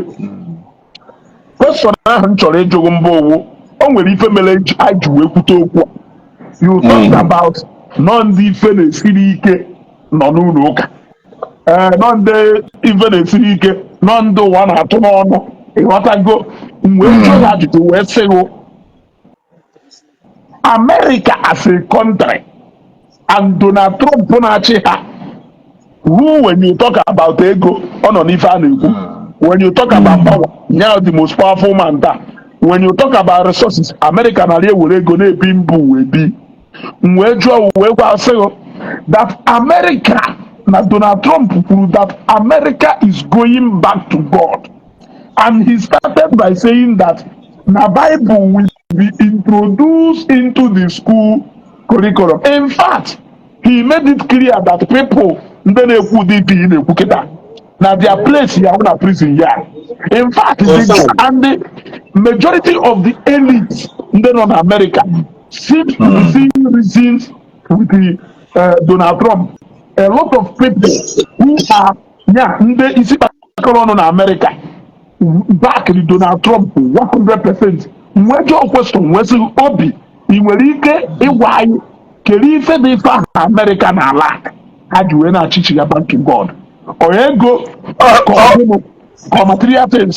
Donald Trump all political statement. Donald Trump political statement. All political statement. All Donald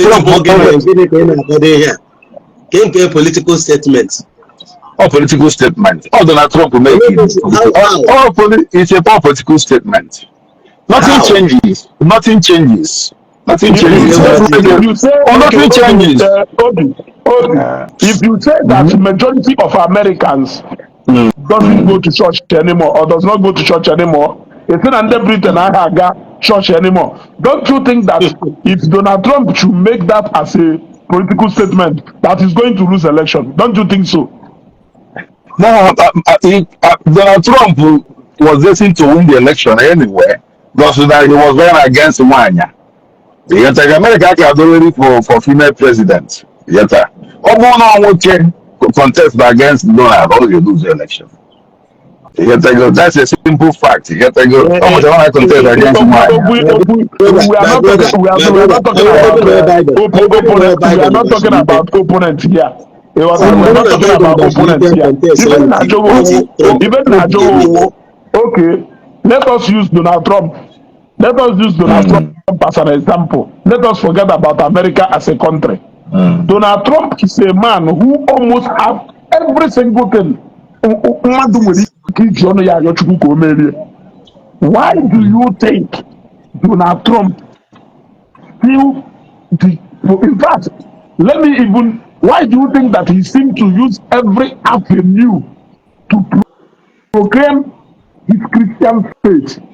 And he proclaimed his faith in Christ. Why do you think he always do that? Of course,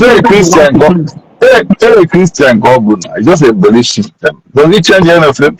America, Jesus Christ, a two open all of science, technology. It's just belief system. You don't believe. It makes you comfortable and nothing more. I mean, when a party was a technology, power, you power and show. But technology is only you put no one. Inwe religion is so na ọnwụ na-ekwu na akụrịga gị n'akụkụ. Religion is just the belief system. Religion is very inconsequential. Obi. Donald Trump Kelafaya what is his name? Before Nchebe, before Nchebe, you go open it check n'oge president Ukraine jere America. Even if all agwụ ya na ọrụ ngwa agha pịara nwere ike ji wee na-eku ume. Ọ bụrụ Kraịst ka ha nyere nwoke Ukraine. Ọ na-agwụ ya na ngwa agha anya pịara gị nwere ike ji eku ume. E were ngwa agha Russia aka etitolu.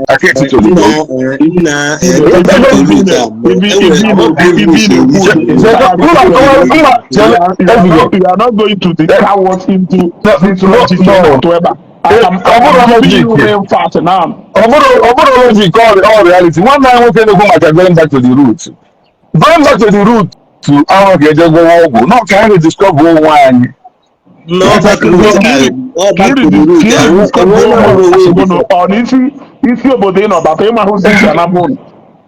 Ezuga ya na-aga ka ọlụ ka isi akọbụ ọlụ bifo. Agụụ na-agụ anyị. Ebe ilugu n'obi. Ọmụ ọkpara, I don't need to build a house. Ụmụ ọkpara n'obi.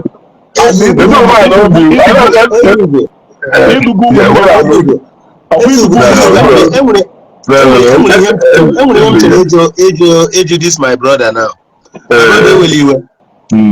In abroad. Of course, I'm in England, yeah. I'm in England. I'm okay. I'm in the world here. I don't hear you. Yeah, I know clearly, yeah. Ọkụ idugu ụmụnne gị n'obi. Ịdụ ụmụ ya n'obi like ha, ọ ịdụ onye paana. Mgbe ụdị ọkpara na mmiri nne idugu ụmụnne gị n'obi. Ikwu nshasị ya na Nnewi, wee Nnewi ga-ewu. Nye inyegonu ha n'obi ebe ha ya n'ụlọ. Ọmụwa ya ihe ha n'obi. Ọmụwa, ọrụ my dad na. Ọ nna m nyere kwa. Ọ ka nna ya. Oke odugu unu niile n'obi. Yeah. And that assume na ọ na-alụcha n'ụlọ na n'obi unu. So to say, you think ugbu a ị na-achọ onye ya akọ ọ na be nke ya abịa ka ekọ n'elu rufu oke ya akịrị. anyị nwere ọrụ na-abịa n'ala Igbo ya taga nwere n'ọbịa na n'ọbịa adịchazi ebe anyị aka na. Okay, another question. Since they realize that na anyị supposed to ịda aka ugbo, ji ole ka ị gwupụtara na n'ubi gị na last farming season? I'm not in Nigeria now. I'm not supposed to Ezugo aka n'Europe or just maybe 5% of ndị obodo na-akọ ọlụ ya tago. Just 5%. Oh, so abịa dị na Europe 5% of ndị obodo na-akọ ọlụ.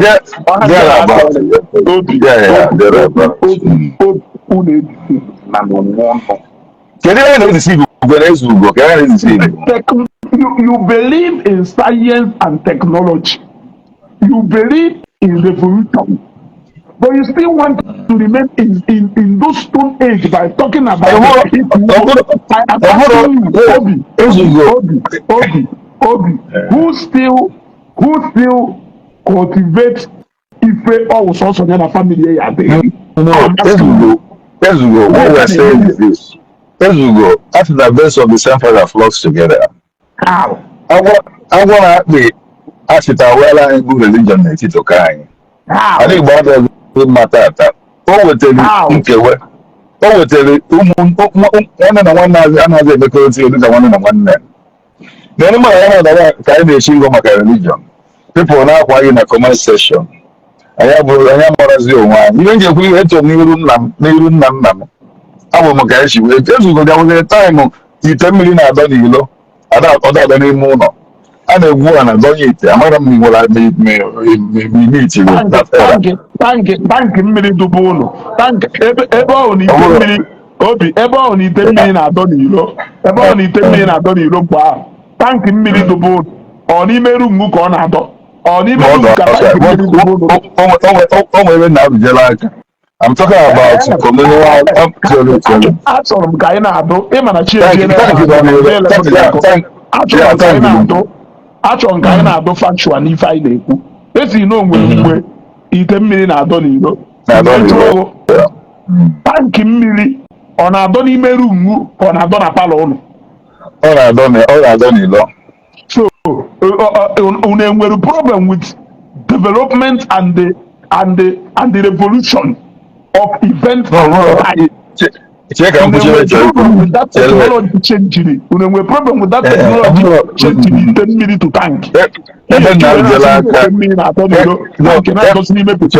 Cheleni ka kwuo ịma ndị mmadụ ege anyị ntị ebe na-ejele aka oge anyị nọ na harmony with each other, oge nwere udo na Igbo, because I saw all these things while I was growing up. Even ji ekwu iwere na anyị na-ezuzu onwe anyị nshi, and this new generation Christianity bụ ndụ butere this thing butere anyị nwere Catholic Church nwa Anglican. Yes, I don't subscribe to Christianity, but to the new generation church, this is Pentecostal that falls in nearby badly. And this is why even you go down with 10 million and then you got to go. I'll just have a look at you put here. Only key. On that one like that, I'm not going. If I put to get more, and that is why she got to go. And then the way you call it, maybe I'm more. Okay, no, come again with that communal Katie, but what was it today? Even everything I did, they share the year you and they make it. You have to go, Mizzy and Abai has all that peace with each other. Now, you must start, as you know, even the ball in the line, but I have to tell you why you a new late to rail. Oh, the betic wound now. Also of the leg, or the betic wound. Mamuchu. Creo Mamuchu ya situ lego. Oh, it could diabetic. Oh, she could be diabetic. Yet without knowing, not even many years ago. Although diabetic, it is proven that not diabetic. Can even mediate or the fact that she's not diabetic. As you go. So that poison though, right? Look, I am not saying anybody can do that. I'm not saying although. So in other words, Obi, he believe in a new way. I wouldn't unbelievable. Yet I go. I wouldn't unbelievable. What I'm trying to tell you now. Of course, it should now. Of course, Nancy do. Ondo kapusi nyebensi.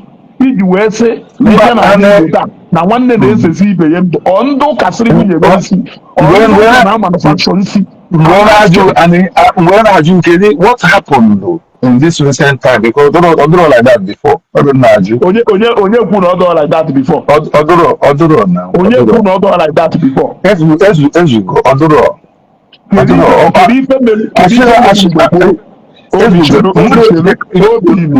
Obi chelu nunu. Kedu ife na-emegide ndị mmadụ mgbe gboo wee gbara ọsọ wee gbakwuru alụsị for protection? Ka eshikọla anyị na yetego maybe ndị a na-emegbu or something like that.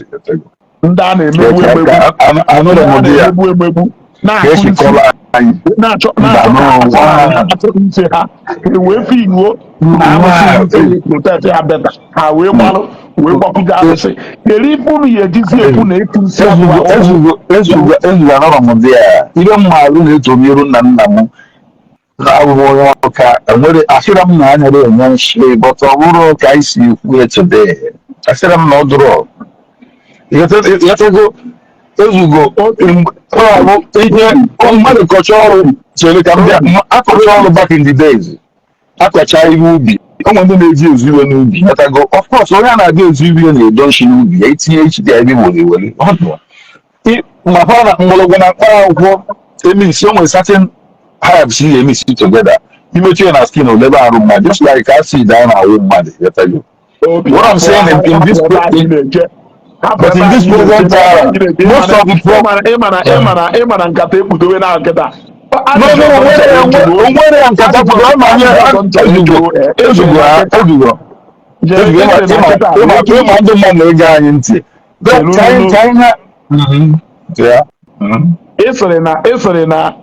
na nsi Igbo mana kedu ife kpatara o ji duzie kịta ọ duzie ka ya asị na-emeziri ọdụzie etu na mkpa na nka ndị ọha ajụjụ kịta don't put words in my mouth.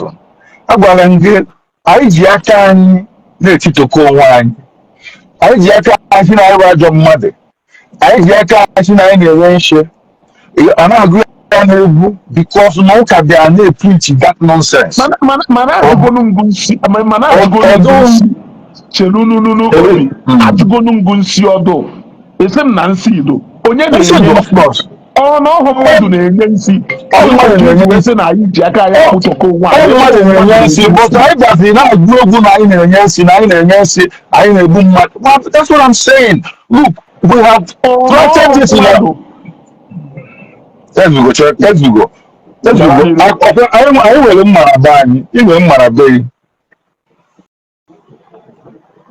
Ezugo, ị nwere mmara be gị, enwere m mmara be m. Anyị mara na mma eji eme ihe ọma, a ga-ejikwa eme ihe ọjọọ. But na ọhụrụ nsu dị na be anyị, mma ahụ ihe ọma ka eji eme. Eji ewere abacha ji, eji ebechi oloma, eji ewere abacha ede. Ị na-alụ na-ekwu Ezugo? Anyị nwere mma na be anyị ma nke nnukwu ma nke obere ọdụ. Na-abụ mma ahụ ga-eme ebe ọma mee ebe ọjọọ. Eji mma abacha ji, eji abacha ede, eji ebechi oloma, eji mma ebe anụ, a lot of things, all for such purpose ejidere ya. But ọ bụrụ na mfụtata ka na-asị that na onye mejọọ ụmụ anya mma na-agụ ya ka egwu a na-enye na preaching n'ụlọ ụka onye mere ụmụ anya mma before mara na-eme you poison the minds of people to burn their consciousness. Onye mezie ama mma na-akpụgharịzi mma. So ibe na-eme tata ahụ na ndị Pentecostal bịara na-agụ ya ka egwu anyị na-enye nchi anaghị enye nchi. Asịrị m na nchi ha dọrọ ụbọchị ugbo mana ọ bụrụ ka echi ekwuzie today ọ gazie people's consciousness. Enu little thing asị nọ nchi onye nwere diabetic wound also of the leg asị nọ inyube ka e nyere ya. That is wrong narrative. Ọ ihe na-nsogbu ọ ihe na-ekwu nke m o nwere ihe ọzọ. Ịta ka anyị jiri ya nwayọ ndị na-agụ ya na-agụ ya na-egbu all the time na anyị na-eme ajọ iwe onye ilo m na-achụ anyị na-agọkwu ma ọ na-agọkwu ịnọ n'ọrụ eletago ndịrọ mma. We are the ones poisoning our consciousness. Eletago with ihe chi anyị n'ọnụ were afụta. Ọ bụrụ na nsị onye chọrọ ọkwa ụmụ anya nsị I'm telling you na-agụ ya n'egwu na-preach steady before ma anya emeni onwe ezi na-agbakwara ilu ụtụtụ ịfụta ọnụ chaachị na waterproof ọgba anya n'ọnụ ụzọ. That is what is also God na-ekwu nke m ka e welie nwayọ. Most of these things anyị na-ekwu is like we are over kind of exaggerating. They're not really as it is. We don't go to medical checkup. I don't we don't check our sugar level, we don't check our cholesterol level. Before my name a buying a borderline from being diabetic. And because we don't go for health check, before my name do diabetic. And they do diabetic, the chances of him being an author of the leg or diabetic wound there. Because now even because my guy do diabetic here, I only check up all the time. I need to check my life out doesn't know where. If you don't know the watch because you don't know that place, then you go. I never even go by. So most of this living I think you know diabetic wound. Over on a poor health. I'm telling you, if you go and change a medical record, if you know I feel I'm that the new lad run, then what if you don't marry? Of course, I didn't shit. You check here. Most people know elephantitis, whatever I call it, in the 80s. I know I'm going to buy the dollar shoe. What about that village? I said pass. But since I did dollar shoe, how many people? Another one this issue of the new land, how many rich people are here? How many rich people are here and buy? If I most people what I say won't do, just a normal person, no lower in a village. But how many rich people are here you and buying? I don't know, Chico and Kim. I found them with poison, of course. One of the women poison, or you know, poison. You have to go poison, I go limited to the alone. Manobodo, you go and poison, you couldn't do a na-spike ije na klọb n'obodo a na-spike mmanya ụmụ nwaanyị ije klọb ụmụ agbọghọbịa ibe m ya keles gas a spike ero drink gatago ụfọdụ na-echi na ya nwụcha anya oke ọsọwa prọb ụfọdụ nwere ike jewere ana ewe aja spike le mmanya ụmụ nwaanyị ka ewuche pala nwaanyị na-aja etitoko enwezigị ndị proses nwatakịrị ejewe so ije poison dụrụ ya dụrị but anyị na-agụzi ya ka egwu gatago omezie anyị na-ezu onwe anyị anyị maka ọzọ obu ọnụ ọrụ na-emebiri anyị metata n'ala Igbo here are some family people n'udo before one silly stupid pastor after CM or one dibia asị ya na ọrụ nna nna ya metere na ịbarakwana ubu nwanne nna ya na o nwere ọgwụ ọ na-edi ya just ka ọ nafughị ego ọ poison go your mind ọ bụzi na-eche niile na o nwere na datụ nwanne na that part of the side of the family no do talented educational or something then need the financial support it is there because of where we money it create go poverty all no one means wey ji ya agụchazi akwụkwọ it create go poverty there or ife this is similar or ibe anyị na-ekwu maka ya ka anyị mara onwe anyị let us look inward mara onwe anyị asịra m onye aka na ụka ọ belief system mana ka anyị jikọọ bonus ala Igbo we should be demanding for for value additions to our life technologically. They have left us. I can't only only Jesus na guy. Jesus I got the road long time ago. I feel my joke and but all just very few. Almost 99% of churches here do some have been converted to a club ever. If on Sunday in the morning, Palmoto, one day, I want another opportunity as you go. In fact, I mean, I give your number. My messenger, your phone number. If we take one on side, then can just happen. No, of course, I've got a problem. I actually you go. I say I'm not a joke about you. Now, no, the percentage is very minimal. Okay. Let me analyze all these points you have raised. You admitted that Nana Bansi die. That's number one. Of course. In some way, if you malo Nana Tonto buy, right? Okay, Nana Tonto buy. Of course, yeah. You will say, I need or the China new Akosama in yes, you will. You see, you don't change narrative because I don't make a statement. Don't be emotional about it. Don't be excited. Open book, whatever ambiguous.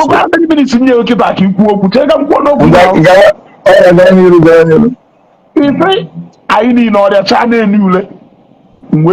I need them to approach a guy. Oh, awareness ya have create. Can the mother to waste the way? Happen incidents nwere ike result to ntọ ha agbapụrụ ọkwa the same way ka esi wee na-agwa ndị be anyị amụmife unu ji afagide difficult na a na-ekwu ife ọjọọ ndị be anyị na-eme a na-ekwu na ndị na-atọ ntọ and anwa na ụmụnne anyị na-atọ ntọ ịkpa nsị adịrọ different from ịtọ ntọ adịrọ different from igbu mmadụ ha ncha niile wa ife anyị niile na-eme ụmụnne anyị na-eme ihe. Now, afọzi n'ife onye ejiwa na-ekwu okwu na na-akpa nsị ngụnwa accept na-akpa okay iberive na anyukwu doro ire obi. Of course, I wouldn't believe anyukwu doro ya enweghị now. Do you think that they were reason batalo anyukwu some people eji increase more than even 1991 or more than 1980 something? Do you think they were reason? Of course, because now I am a responsible government. Is that government has nothing to do with government? No, I'm gonna go. Listen. I am with a social safety net. Yeah. Because I'm all passing me for anyuku personal anyuku nwelu n'ifi nwelu. nwere to do with government or government abịa control my brain and my mind. Elu na anyị na-eme chenje ọfụma ebe a ya ka m ji hapụ nke kwuo ka m wee kwuo ka anyị wee kwuo kwesịrị idebezie wọd like that. Onye ka mmadụ wee nwe na-ewu onye ọka wee nwe anya ọkụ. It has nothing to do with government this or government that. Jealousy is there. It doesn't matter. It is personal. It has nothing to do with government. Onwe ife gọọmenti ya eme na anya ukwu jelu ka oke ọchịchọ. Onwere ife gọọmenti ya eme oke ọchịchọ. Otherwise onye sịrị ụlọ maka na onwe ha aka ọrụ ka o ji wee tọba ntọ. Ọ tọọ nta akwụọ 10 million kwụọ 15. O werezie ga-edechi ife ọ ya alụ. Mana ọ na-go 100 million na 200 na 500 ka na-achọ onye ọya na 1 billion. Still ọ na-ekwukwo nọ because nke a wee oke ọchịchọ. Onwere ife ya emenwu about it. Now, knowing very well that na anya ukwu na-increase day by day and na nsi Igbo and na anya ukwu na nsi na-aga paripaso. Kedu ndị ibe anịma na nsi iwu ife atụkọsịrị spiritually tọwọlụ mmadụ maka enye ure ewu ife atụkọsịrị gwọkọta ife nwa na-agwọkọtalụ debelu mmadụ onye ahụ sọrọ ya. Keduzi ife ihe gị wee believe kwa na because na onye ahụ nwetara ife ahụ through spiritual concussion that spiritual proclamation can also heal that thing. A typical example is Mamu Muchu Unujelu ne Pilo Onuma.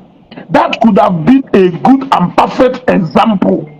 That could have been a good and perfect example for you people to prove to us that in a new way adorable. But it wasn't proved because na nke ahụ nere unu mere every single thing unu need ime but still nke ahụ nere unu wee abandon the woman. So now ife m na-agwa gị owu na obi unu anyị emenata ka unu exonerate ya ndị be anyị from ife ọjọọ na na-emezi ọdụ ka ya si na gụrụ mere ekwute ha na ndị Igbo mere ife a unu agbapụta far as believe only na spirituality na mmadụ nwere ike ịkọnkọt ofu ọgwụ spiritually project ya ye ọba na it's a lie. It can never happen. So kedu ka esi agwa enyi ure agwọcha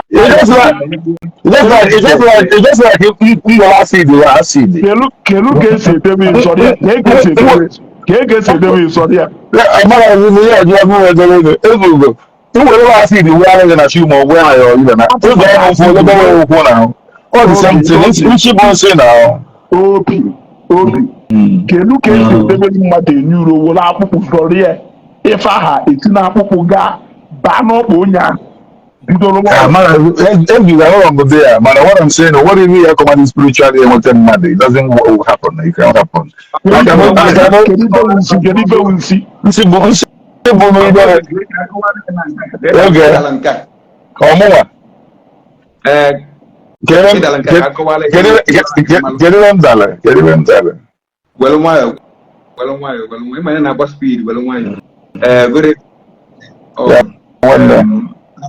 Please subscribe on this channel, share this video, like, comment, drop your thoughts on the comment section.